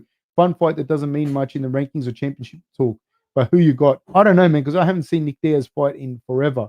Marshall Smarter says, Marcelo is 180 and found spaces that jiu-jitsu considers to be fundamental now. Danaher is Marcelo with leg locks. Yeah, I think Marcelo is a freak, dude. A freak. Because from the different things though, one guy is a jiu-jitsu coach in Danaher, and he's fantastic at it. And the other guy, I'm sure he's a great coach, but what he was a phenomenal competitor, you know. He put dudes on show. Marcelo put dudes on show that were like fantastic grapplers, you know. So yeah.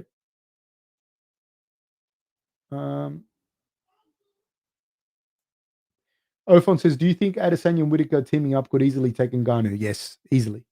It's very hard to fight two guys that can fight, even like, because one guy would just dive in and grab your legs, and then you can't get him off. Like if you fight two on one, or 3 on 1, or anything like that, it's like it's hard. You'll lose a fight 2 on 1 if you're both running in flailing. But if you kind of know what you're doing, 2 on 1, 3 on 1 is fucking impossible.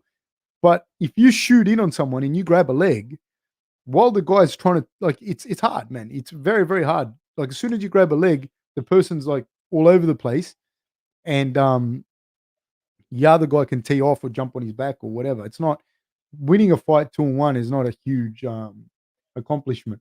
And Rob and Israel are like the worst fucking picks, you know.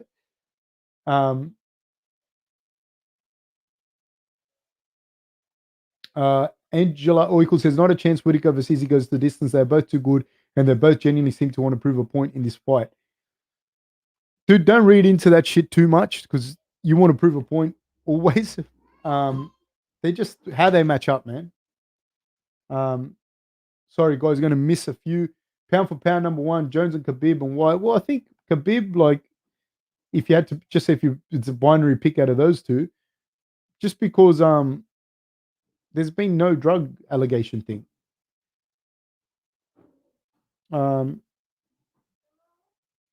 Alex Collar says, can 4 flyweights take on Ngannou in the small Apex arena? I do think so, yes. It depends who the flyweights are. We're off, people.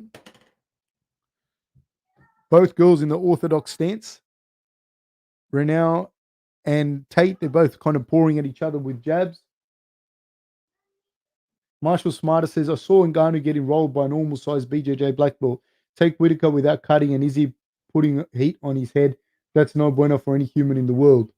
Yeah, in fairness though, like it's a different animal when you're in there throwing punches. But yeah, two guys that can fight, especially no.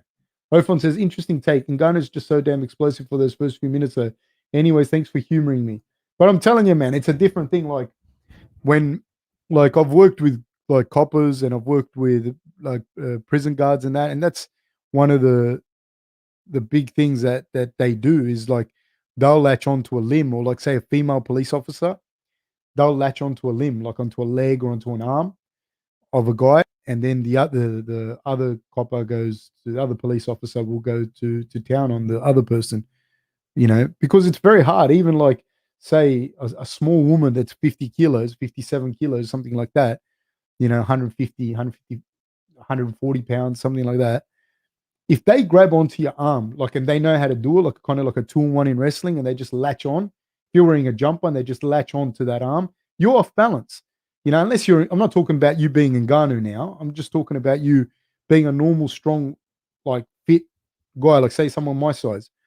I'm like 85 kilos, 185 pounds now. Soft. I'm not. I'm a bit of a soft, bit of a marshmallow at the moment. But I'm about 185 pounds now. If someone 130 pounds that knows what they're doing just latches onto my arm, I have to get this person off before I can do anything with the other arm or with the rest of my body. And if you've got like another guy my size, they're going to overpower me, because a guy my size, all things being equal, we're going to have a fight and it's going to be close. So if you've got a whole other person helping you that's game, they'll just latch on. Of course, if that other person's a pussy and doesn't do their job properly, you're getting knocked the fuck out. Marshall Smarter says, everyone doubting the ability of larger animals needs to read about the 40 midgets that fought a lion in the midget fighting league. I don't know about that one, sir. Please explain. Ofon says, yes, sir. That fought a lion in the midget fighting league. There, that one, like 40 midgets against a lion, is different, because the first midget that goes near that lion is getting it. So Reneau's got Tate pushed up against the cage, stomping on the feet. Is it a peer-reviewed article, Marshall Smartest?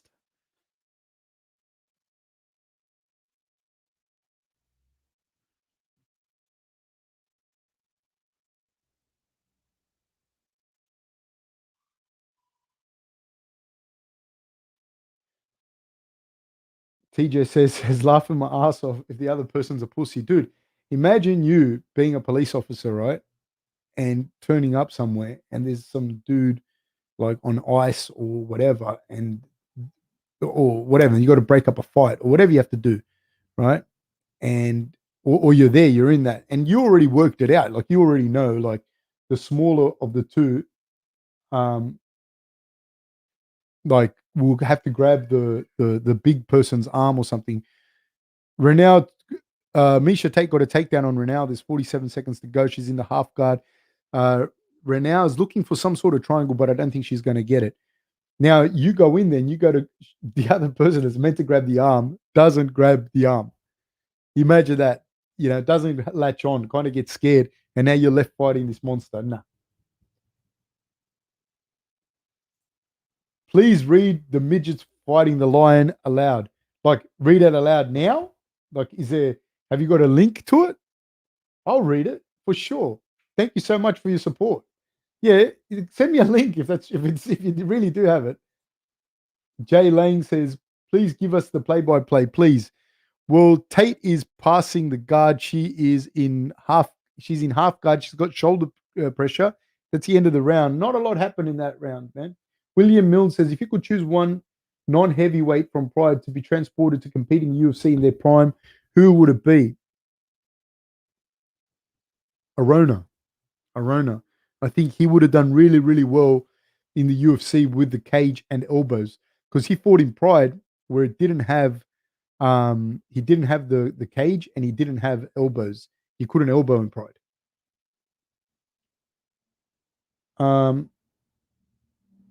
Khalid says, "Hey coach, if someone latches onto your arm, probably would be best to eye poke them in a street fight. Laugh out loud, anything goes." But that's the thing. If they're latched onto your arm and the other person, I wouldn't latch onto somebody's arm just by myself. You'd have to latch onto someone's arm while the other person's attacking them. Otherwise, it doesn't work. Alexandra says Fedor. No, but he's saying non-heavyweight. He's saying non-heavyweight. He's saying non-heavyweight. That's why I said Arona would probably be my pick. Which, if actually, funny you mentioned Fedor, watch him and Fedor fight. Sorry, guys. It opens up, Reneau opens up with a front kick to the body.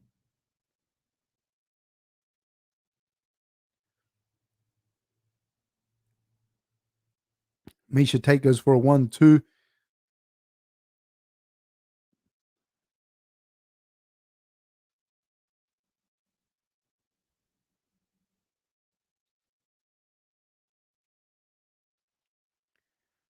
Okay.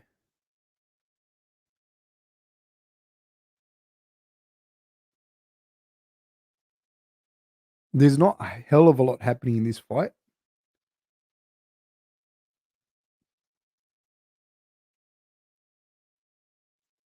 Both girls are just kind of feeling each other out. Oh, they both run into kind of jab hook things. Tripled up on the jab does Tate.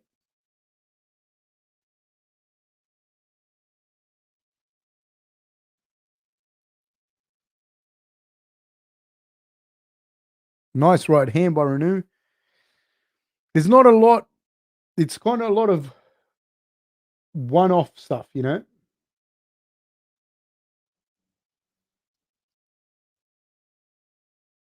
Both girls kind of exchanging shots in close.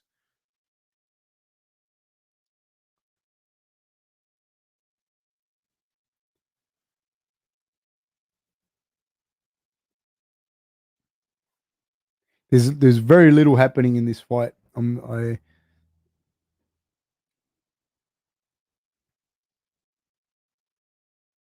look at this, and there's no disrespect to these girls, but the difference between say Valentina and these girls is it's night and day. You know, it's yeah. Miesha gets in deep on a double leg. Reneau does a great job of holding on to the cage, and Tate reshoots and takes her down. And Tate goes into the half guard already, and Reneau is doing a good job of kind of controlling that wrist so she doesn't get shoulder pressure down. Tate should be looking for shoulder pressure here. I don't know if Reneau is looking to set up some kind of Kimura attempt here and look for a Kimura trap from the side amount. I don't know.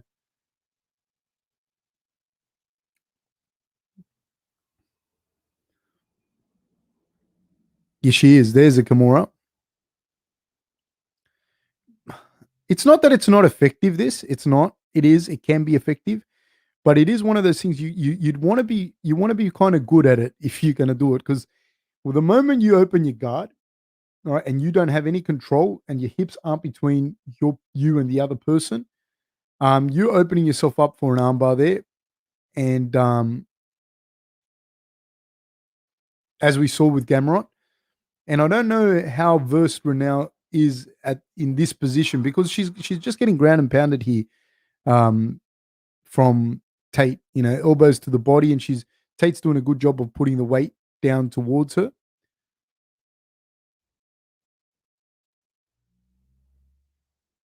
Tate's squaring off Reneau's hips.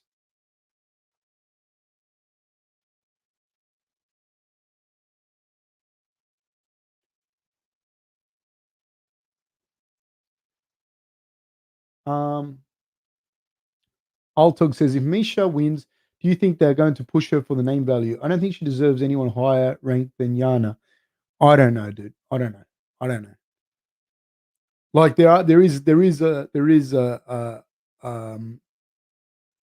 discrepancy in skill level, and I think like it's not like I'm not having a go at anyone. I'm not saying it's not, but it's like there just isn't the depth in the same in all the divisions. Um, I'm glad you mentioned the skill difference between some of the divisions, Ofon. It seems like people are too offended by that fact, and the issue is rarely spoken about.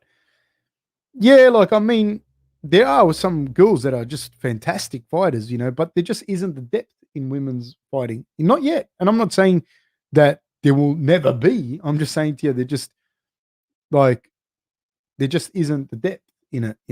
And fuck, if you think otherwise, it's cool. Like, um, I don't know how you could objectively think that that's the case. But when some of the girls that can fight, fuck, mate, they can fight. Like Valentina can fight. Amanda Nunes can fight. Holly Holm can fight. Like those girls, real good fighters. Like highly skilled. Um, but there is a drop off, man. There is a drop off at this point, and that was the same with the men's division. Just so before people think I'm some misogynistic, male chauvinist monster, in the men's divisions, say 15 years ago, 20 years ago, you had like three, four really good guys, and then the drop off from there was guys that you could have been a purple belt in jiu-jitsu, never had done any stand-up and still fought, 20 years ago. Um, William Milne says, as a total novice, it seems strange to me that more fighters don't knee to the body from side control or half guard. Do you think this technique should be used more frequently? You can use it, but it's one of those things also that destabilizes your base and creates a little bit of space in certain positions like half guard and side control. And those positions are positions where you want to in MMA pin the person. You want to pin them down and keep them down, and rather than be throwing, you can throw them, but it kind of destabilizes you a little bit. Tony Socky says, "Hey coach, hope you're well." Likewise, mate. Same to you. Ofon says, "How insane would it be if Misha actually put up a close fight versus Nunes, while many of us are quietly doubting her comeback championship run?" Um, if you watch the stand up now against Misha Tate versus Reneau, she, I don't think she has anything for Nunes, to be honest with you, and I don't think she can beat Amanda Nunes on the ground either. Um, I think, yeah, bad day in the office for Misha Tate against Nunes. Um, sorry guys, I'm going to miss a few. Ofon says, I feel like even 2 or 3 years ago, light heavyweight and heavyweight seemed top heavy as well. Shwet says, I mean, men's flyweight is like a 3-horse race. Yeah, look, I'm could be not be. I'm just saying to you, like, it is. Um, Khalid Ahmed says, on behalf of Oscar Doyle, what round would you beat Rob if you fought him and how? Man, if I fought Rob, it would be a fucking murder. He would kill me, dude. He'd fucking kill me. Ofon says, at Rick James, I'd say you're probably right, but it's that 10% chance, right? Marshall Smarter says, did you get the link? Can you read the article between fights? Nah, where did you send it? You can't post it on here, Marshall Smartest? Can you post the link here or you can't post links? Let me see if I received it.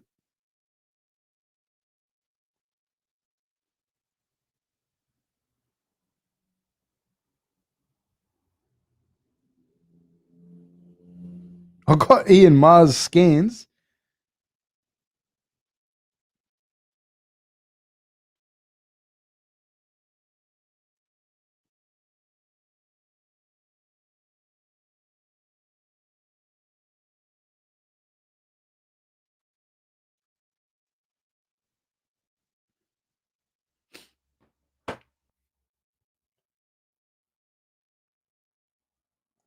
Can you send it here?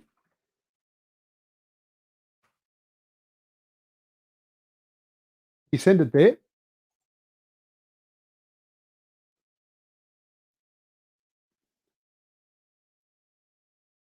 TJ says saw a video where a cop had half mount. Guy had his arm free and could have grabbed his gun. His partner literally stood there like an idiot. Police need much better training. Um, Alexandre says, laugh aloud. Fab missed the finish while looking for a little person fighting a lion link.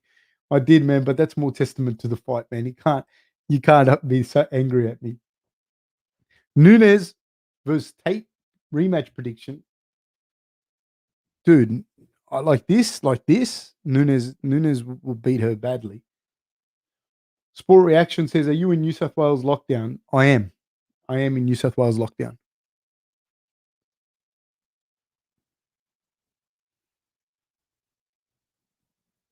Yeah, I don't see her beating Nunes.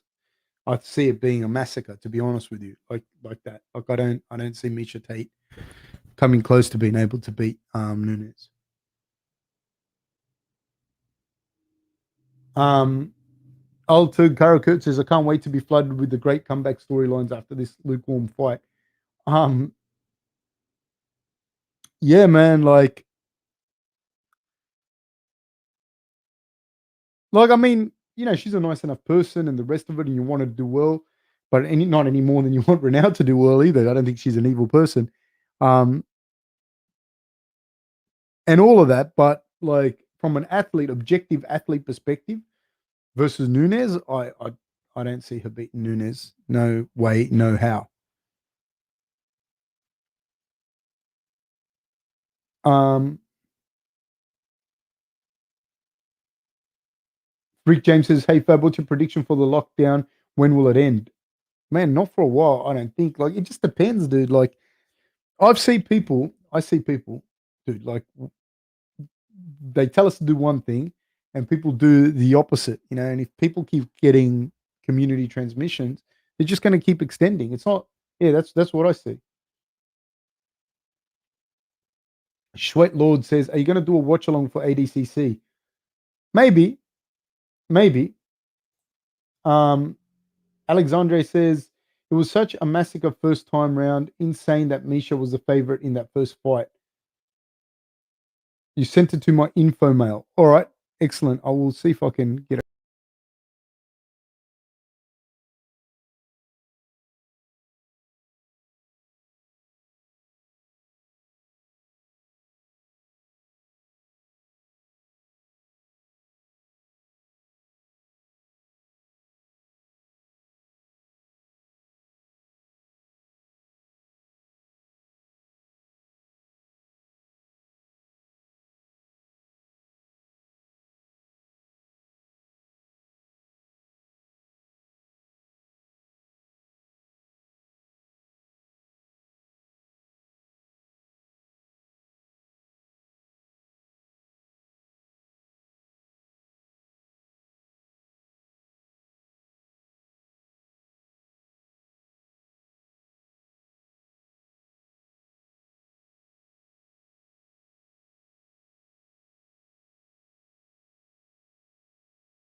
I don't know what happened there, people. I will not be doing that one again. Yeah, I know he killed me. I was trying to grab it, but I couldn't. I couldn't. I couldn't. If you could send it to my email, that'd be easier for me to grab. But for whatever reason, I couldn't think. I I died. Yeah, I pressed the wrong button. Yeah, send it to that email that I sent to man. Aloha, Uncle Fab. Love the podcast. 808. Right back at you, sir. Yeah, Angela Oikle. I pressed the wrong button. I'm back, people. They killed me. They heard me talking about Corona. They heard me talking to, the conspiracy theorists. They heard me talk, they heard me talking about Corona and they said, nah, he knows too much. And they just cut me off. They just cut me off it. Um,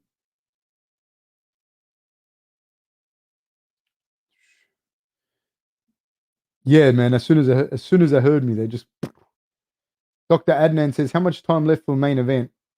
I think that was the co-main, wasn't it? Yeah, it's next. Brutus M says, how many times have you been put to sleep?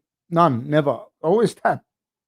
I've been very close. Like I've gone like out, but I wasn't like asleep. I went like my eyes were open and I could feel like that's a wrap, like my eyes were open like that. And I tapped just before it.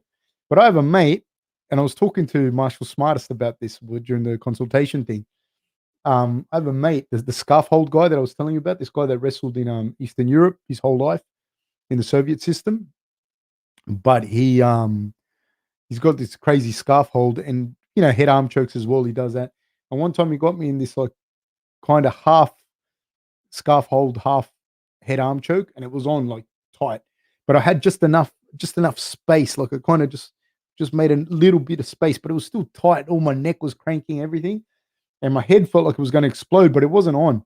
And this guy's just a brute, and he had me on tight and he squeezed me like so hard, like so hard. But it wasn't on the carotids, it was just off. And he squeezed me, and I thought, fuck, this guy's gonna kill me. And I could feel everything going. And then his whole body just relaxed. And I looked and he choked himself out. He pushed his carotid into my triceps so hard that he put himself out. I didn't even know if that's happened to other people. Um, Josh Lester says, how come I can talk about eating my feces and you can't talk about coronavirus? I don't know, sir. Rick James says, Fab, have you ever been knocked out? No, I haven't been knocked out either. I've taken some shots though, but that I shouldn't have taken. That really rocked me. But no, I wasn't. No, because I also never really. I never wanted to fight, and I never really think so. I wasn't like if I'd spar hard or something like that. One day I'll tell you a story that I can't tell you today. But yes, I never like just at sparring that I never got knocked out. I'll tell you a story though. When I was about 19, I went in this, and I never say that I fought because I didn't, but I have had like Taekwondo fights, and I had like this kind of like there was like this hybrid fight I had when I was about 19, 20. And this is like 99, 2000 we're talking about. So it was like back in the day. And I didn't know the guy or anything that I was going to fight. It was just like at a dingy pub place. I'm not even going to mention the name of the place. And and like probably 3 months before this, I'd fought in the same place, and I won, and I won with like a kind of like, but the guys weren't good, This is not even something to talk about. This is just the reason I'm saying this is that it's a funny story. This other guy that I fought, he looked like he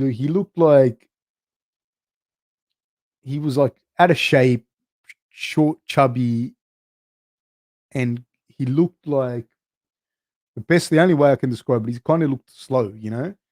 And we were then like, I was already in my head thinking I'm gonna go all the way, man. I'm the best fighter in the world, as you do when you're 19. And the week, like not the week before, but the fight before, I'd run in and did this flying knee, and I kind of connected on the guy, and I just unloaded on him, and I ended up winning. And I thought I'll do the same thing. And this guy was out of shape, bad. And I ran in and I did it, and I missed, right? And I landed, and the guy cracked me right in the chin, like boom, and my knees wobbled, and my eyes were like all over the place, and all I could think about was, fuck, I'm gonna lose to this guy. This guy looked like shit, dude. He looked like shit. Like you should not. And he hit me like boom, boom, boom, boom, about 3, 4 more times, and I was like almost out. And then I don't know. I think he tripped over, and I kind of, I don't know. I won, but I won like straight away. The guy couldn't fight. It wasn't anything to talk about. And ever since then, I was like, this fighting shit's not for me. That's not for me. I knew I didn't want to do it. It did not feel comfortable for me.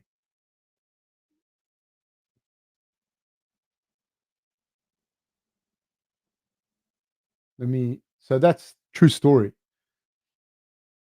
Juice says, do Muay Thai fighters have the toughest shins in MMA? I watch them kick and there's no remorse whatsoever. Yeah, Kyokushin guys, anyone that kicks a lot and hits with their shins, Kyokushin guys as well have real hard shins. Um, is Gordon Ryan still taking a break from competition? No idea. Um,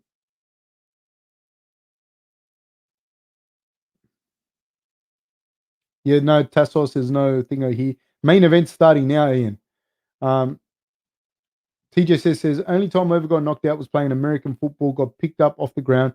Coaches smacked me in the helmet and told me to get back in the game. Wonder what the damage was, laughing my ass off. I've seen that happen a lot in rugby league. Uncle Fab's story of the day never disappoints. Laugh out loud. Jack the Ripper says, I fucking love Uncle Fab's story times. Man, that one, keep it to yourselves, guys. It's not a proud moment in my life, that one. That's when I knew, mate, this shit's not for me. Like, it was fucking up there, embarrassing moments of my life. Thiago Moises just walked out.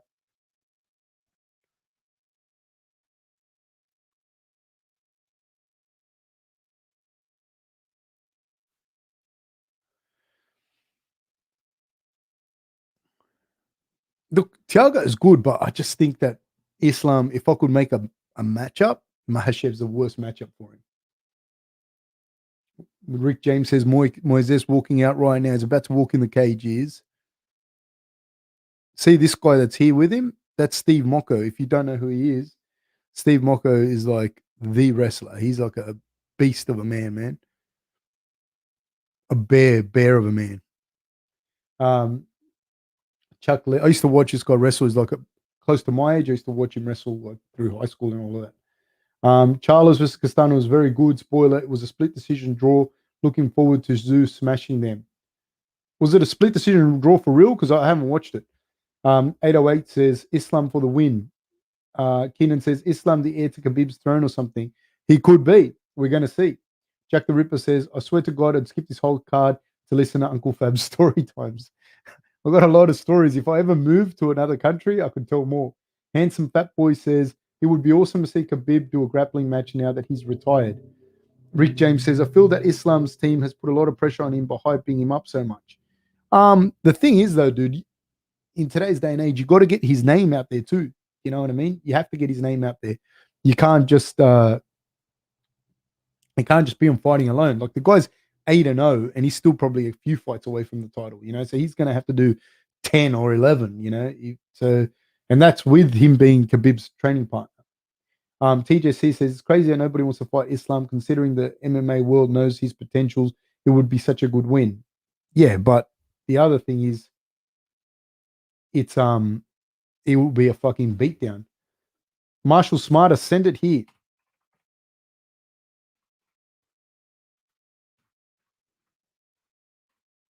Having problems accessing the other one for some reason.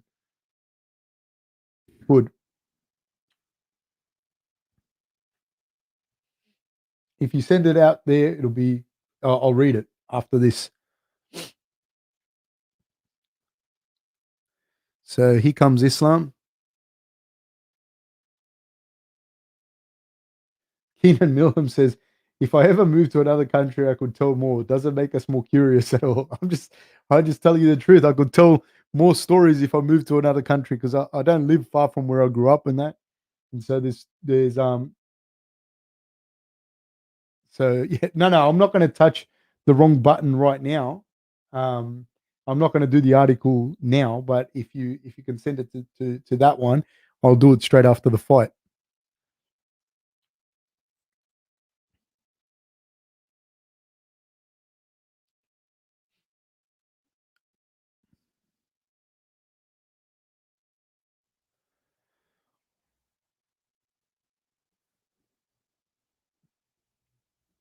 Marshall Smarter says, sent for later.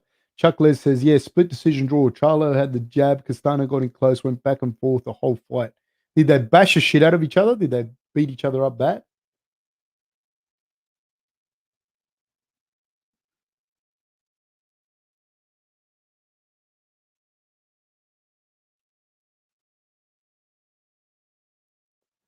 Marshall Smarter says, remember Francis Ngannou versus flyweights. Angela Oiko says, look at the odds on this fight. That's crazy. I didn't see the odds. But I'd have to imagine that Islam is a far and away favorite. Just even like hype aside, but just even like if you look at like the tail of the tape, so to speak, in as far as let's see, there's minus 700 favorite is Makhachev and plus 500 favorite is Moises. They're virtually identical, really, except for 1 inch difference in height, and Moises is 3 years the younger. Um, yeah, like even just you watching like Michael Johnson's last fight with Moises, it wasn't it was just so one sided up until Moises won actually, but it was one sided up until that point. Lucas Rivers says, Fab, how's Eli? I haven't seen him a bit on here. I saw him, I spoke to him yesterday. He's just one, he doesn't live near me, and two, we're in isolation. Like we can't go near each other or anyone. Yeah, I got nervous coaching, not just Rob, any guy or girl that I've ever cornered in wrestling or whatever, fighting, I get nervous for sure. Um, Alexandra says, I think this is a little bit of a favorable matchup for Islam. Agreed. Schweit says, I'm calling it. Islam wins by shoulder pressure again. Maybe. Tough outing for Thiago. I agree. Castano versus Charlo ended in a draw, Fab. If you wanted to know, I personally had it 115 and 113. A lot of people thought Castano won. Okay, fair enough. Masood says, I hope for a quick KO. Michael Wood says, coming in late, watching the boxing. Fair enough. Altug says, you never know which Michael Johnson you'll get in the cage any day. His fights are just outliers in my book. Now, he fought well in that fight, and then he got straight footlocked. TJ says, what a champion, mate. Thanks for all you do, Fab. Peace and love to everyone in the chat, and praise to the people of Cuba and South Africa. Thank you so much, sir. Yes, 100% agree with you on that. Thank you so much, man. I really appreciate it. I think, yeah.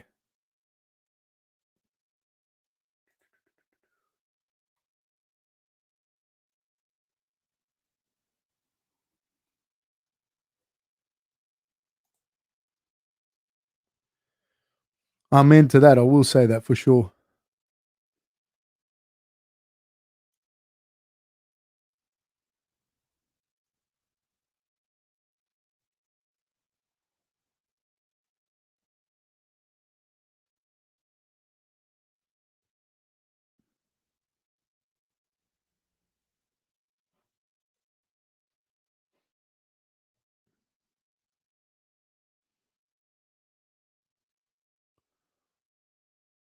They touch gloves.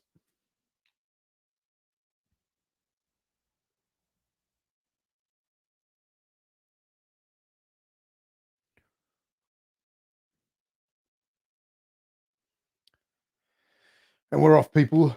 Islam in the southpaw stance. Thiago Moises in the orthodox stance.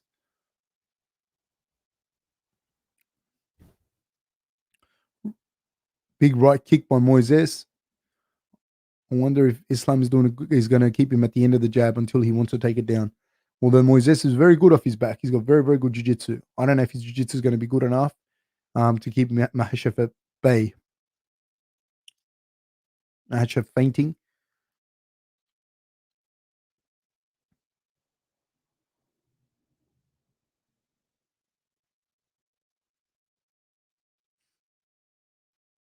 He's got very, very good distance awareness, does Makhachev. And the way that he's keeping that foot outside of the lead foot of Moises is going to come down with a left hand straight down the pipe. And there it is. See that foot is out when it gets outside of the lead foot of Moises. Makhachev throws that lead left hand, which he should. Nice inside kick by Makhachev. And Moises can do the opposite. So when his left foot gets outside of Makhachev's foot, he can throw that right hand.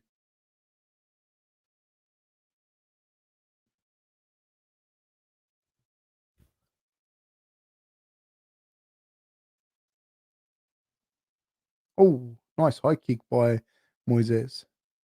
Makhachev, very, very, very calm, very composed. He's keeping Moises on the peripheries of the octagon. Moises at number 14, Makhachev at number 9. Says a lot about the division that a guy that's 8-0 is number 9. Nice. Moises clinches up, pushes Makhachev up against the cage. He's got a deep underhook. I don't think this is going to work well for Moises from here. I do predict that Makhachev can get a throw off here. The way he's leaning into that whizzer, now it's a little bit better. Moises has got a better, I think, bit of a better base there. But he could be open for a step back here if he can get that right underhook in Moises, Makhachev. But Moises was able to peel off. But once again, he's on the peripheries of the octagon.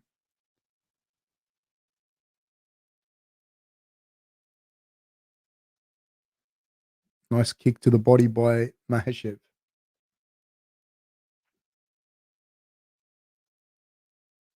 1-2 by Makhachev.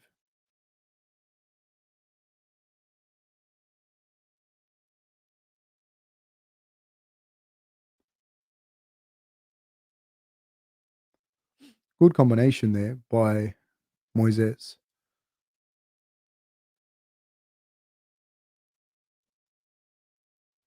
He's going in deep on this single leg is Moises. I don't think he's going to be able to finish the single leg on Islam. Islam defends it well by pushing the head down. The head pops up. He clinches and now he's kneeing the liver of Moises. Moises once again turns Islam into the cage.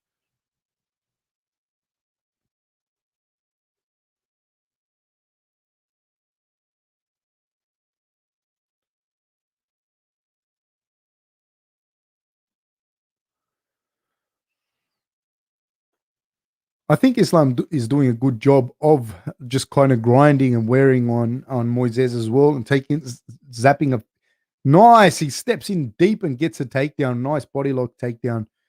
You know, and then we're going to get a chance to see Moises off his back, which I think his jiu-jitsu is very good. What I was going to say is you want to grind it down a little bit, get outside of those early minutes, because in those early minutes, people are fresh. Anything can happen. You know, you could shoot in on a double and the guy hits a guillotine on you, or he can hit you with something. You know, he was able to regain guard, was Moises. Moises with some elbows from the bottom. From here, where he's not really controlling the head, he's still got the closed guard and he's got the open guard now. He has to shield and try and push Makhachev off because otherwise, from there, Makhachev can start to land big shots. Nice little hammer fists by Makhachev. 19 seconds to go. We will see a second round.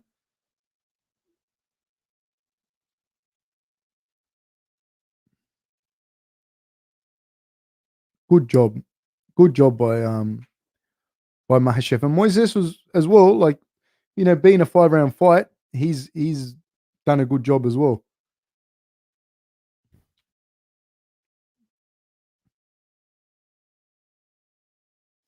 But I think it's smart of Makhachev to be very composed, especially early on in the fight. In those first 5 minutes, anything can happen. You know. No, I don't think he has had. I don't think I don't think he's fought any 5-round fights before. Um,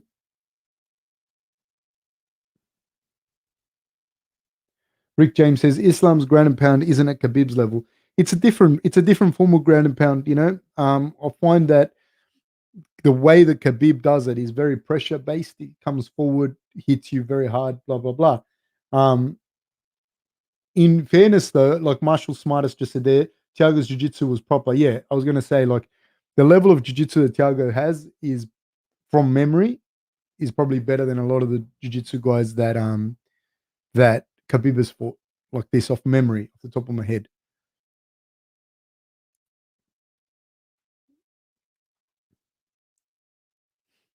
They're back again. They touch gloves. Again in the southpaw stance is Makhachev. Front kick down the middle by Moises. Moises has a bad habit of backing up, and he does this a lot. He did it against Michael Johnson, and his corner urged him to come forward. And so he kind of capitulates a lot of the center of the octagon.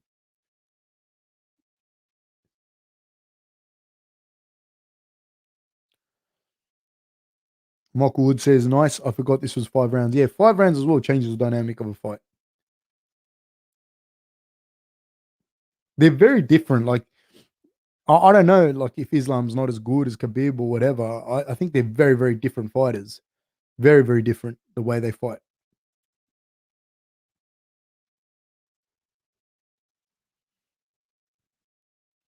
And right now, Makhachev doesn't have the same aura that Khabib had towards the end. You know, Khabib was like, towards the end, he was seen as unbeatable.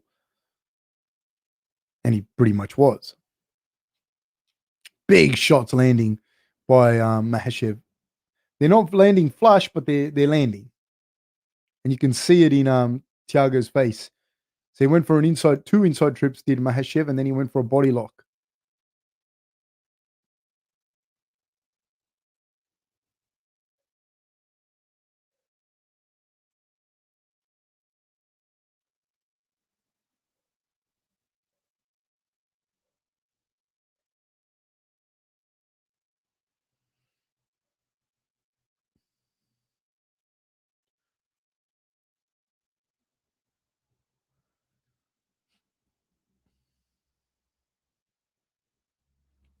So Moises is getting the better of these exchanges. He's holding Islam up against the cage. He's looking for a double leg on Islam. He gets the double leg on Islam.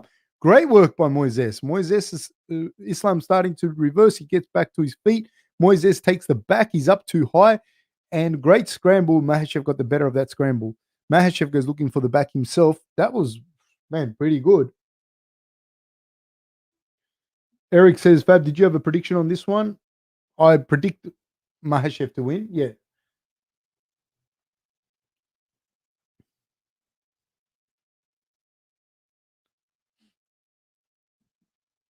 Islam got the better of the grappling exchange, but Moises hit the double nice and deep, man. Picked him up, put him on his back. Momentarily, Makhachev was able to reverse that rather quickly and get back to his feet.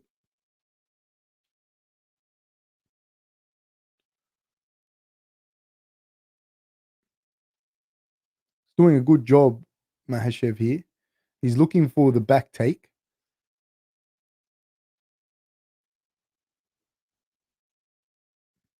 But it's hard. Moises does a great job of defending his hips. You know, he hides the hip there so that he can't get his hook in. It's a really good grappling exchange by the two high-level grapplers. Moises is no slouch on the ground. It's one of the better uses of the turtle position that I've seen in MMA. Like a lot of the times he capitulate to a lot of strikes, but he's not. He's defending everything well. Now the strikes will start to come to soften up the position, I would imagine. Yeah. Good wrist control there by Makhachev. 1 minute to go.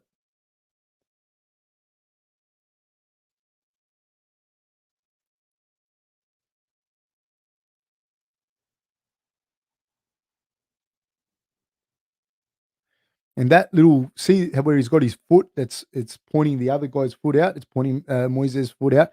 That doesn't let him be able to get up efficiently, you know. And you can also kick him back over you if that opportunity arises.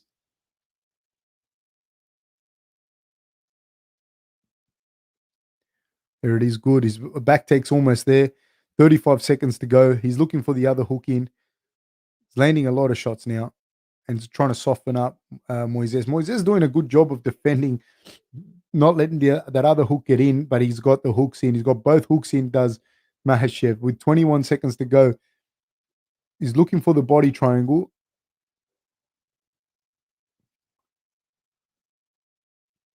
He's looking for the mount now. If he can get to this position, and he does. Wow. That's some phenomenal grappling by And he's going for the armbar. Ooh, that's the second round gone. That's some phenomenal grappling by Islam Makhachev. Rick James says this is where Khabib is different. He doesn't let his opponent rest. He smashes them. They're very different, dude. They're very different because the way that Islam fights is different to Khabib. He's a different kind of finisher. He's more submission savvy. He looks for more submissions than does Khabib, and his grappling positions are different. They're very, very different fighters. I don't know who would win out of the two, to be honest with you.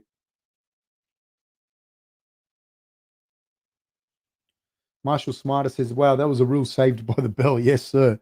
Nice liver shot by Makhachev.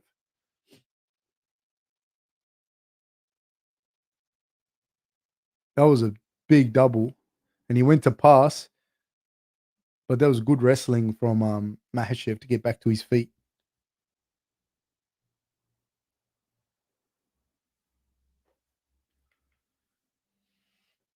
We're about to go.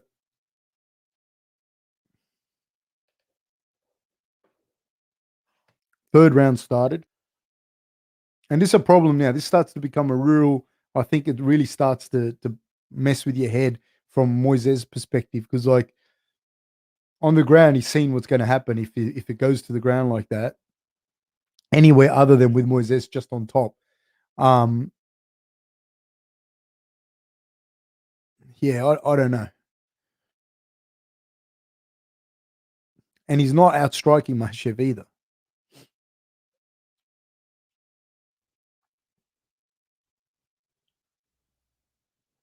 Masood says he's a coach now. It's okay, getting strong and big.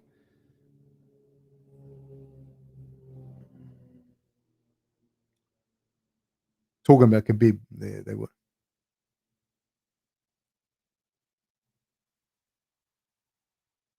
Nice high kick by Moises. Oh, with a counter right hook from Makhachev as he stepped in. And Makhachev also knows, Islam also knows that he can take Moises down now, and if it gets to the ground, he knows that he has a significant advantage there. Positionally, if he's on top.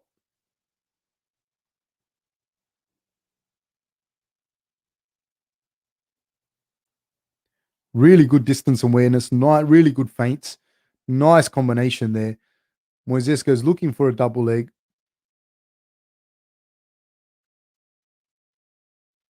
Moises pushes him up against the cage.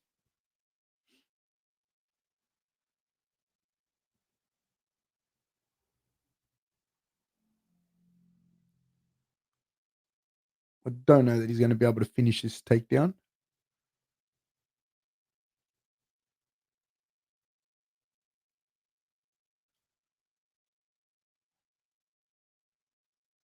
Great balance by Islam with the whizzer. He's using his leg there to create distance. Nice throw. Nice throw with the whizzer. But Moises kept his balance. Great show by Moises to keep his balance. And Moises pushes him back up against the cage again.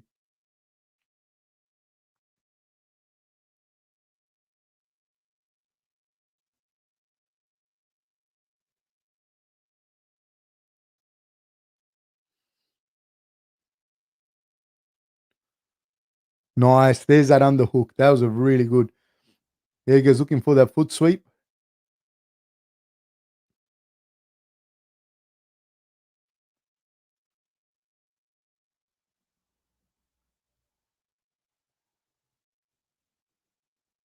And see, this is why I say to you is like someone like Hooker, I believe, could give a lot of problems to Islam. Like the stand up that Hooker has, I think is better than Moises, and he's long and, in these exchanges like this, if he can put Makhachev up against the cage, it'll give him a lot of problems as well. Big knees by Islam, excuse me. Is it gonna? I think he's gonna set up another big knee. There it is. Moises has to be very careful. He can't take too many of those.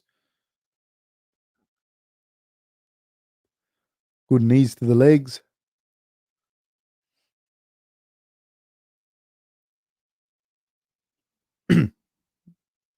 Great takedown and straight away to the back.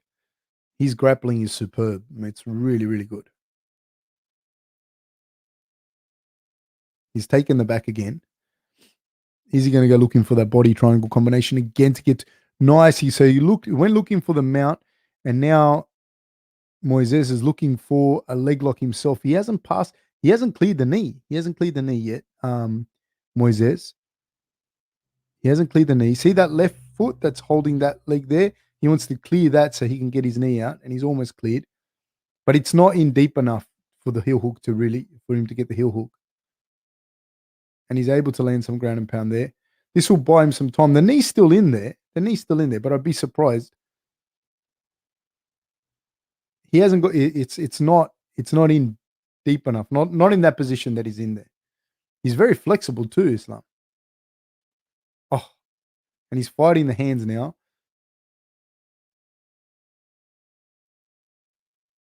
Moises is looking, but it just hasn't got the angle. He just hasn't got that angle there to finish it. Moises did a good job. Makhachev did a good job of keeping his hips high as well, so that he's got his circle is bigger than the little circle. Like this one guy's higher, so when he spins, he's able to spin a little bit more to alleviate the pressure.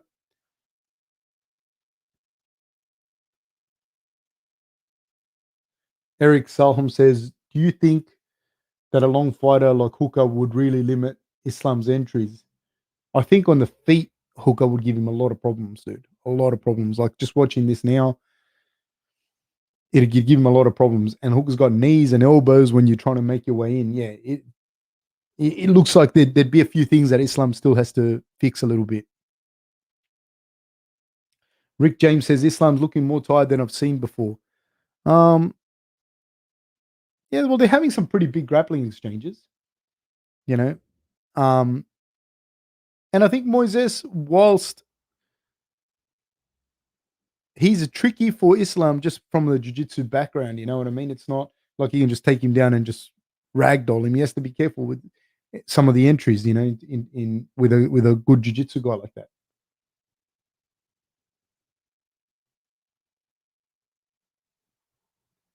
TJC says, I've seen guys tap from panic with heel hooks. It's a scary place to be. Yeah, but this level, these two guys are very, very well versed with the submissions. Nice inside kick by Moises.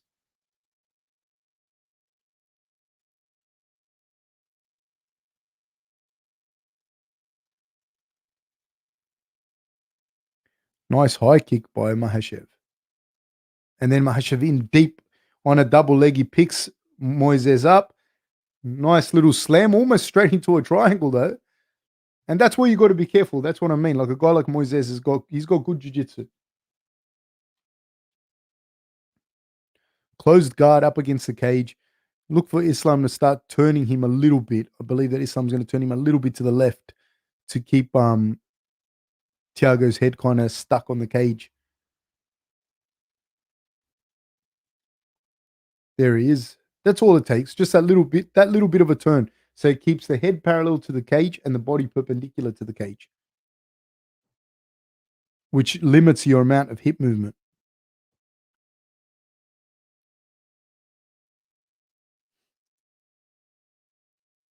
Guys, if you haven't already, please like and subscribe and hit the notification bell.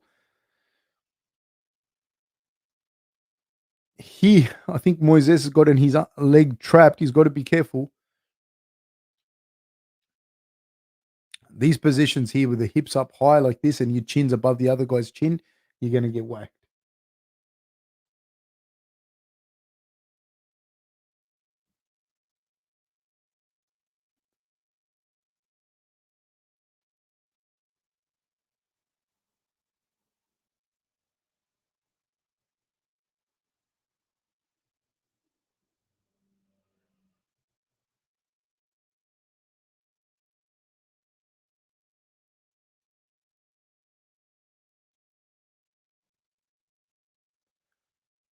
Again, this is a replay of, I believe, the second round where he's landing good shots, Islam, from this position.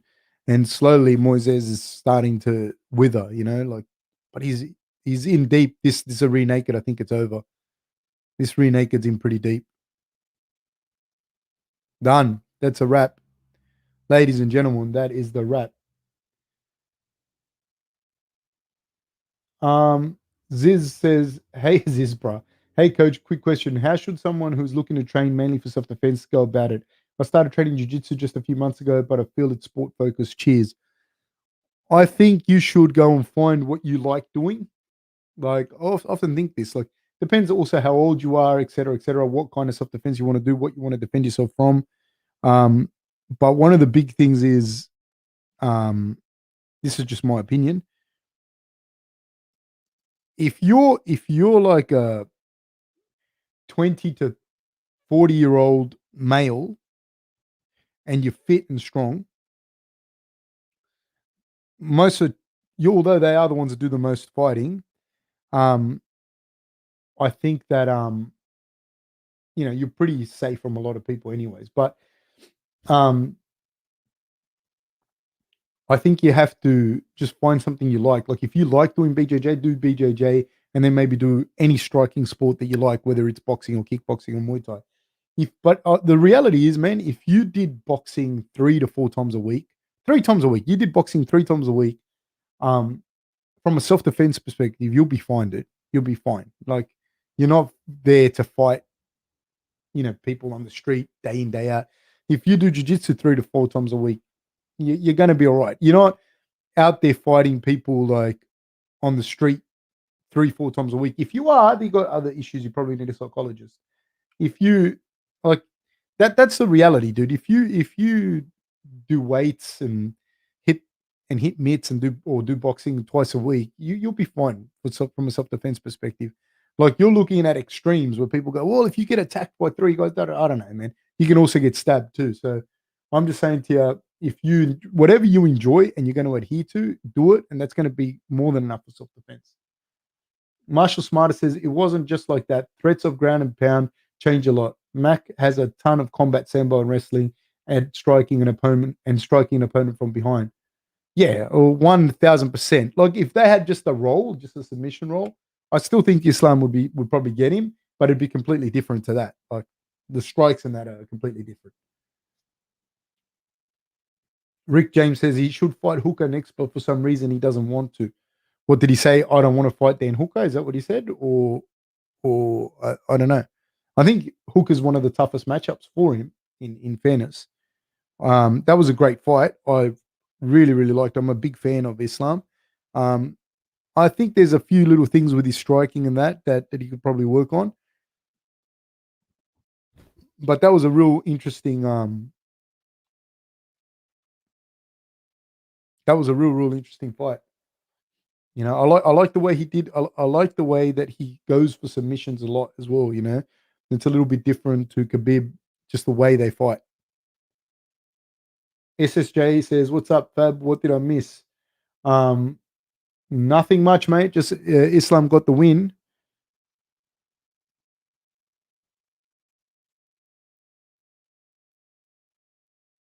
Dude, I'm just reading this Marshall Smartest. No, you know what, Marshall Smartest, he did impress me as well. He did. He really did. Like just his ability to stay in there and be looking for the submissions and that. But Islam's a beast, man. He looked really good.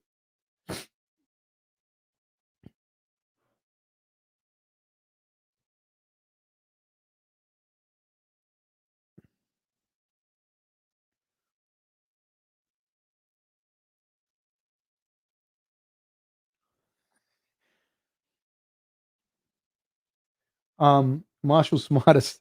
I'm just going to read an excerpt from what you sent me about the fight was called in only 12 minutes, after which 28 fighters were declared dead, while the other 14 suffered severe injuries, including broken bones and lost limbs, rendering them unable to fight back.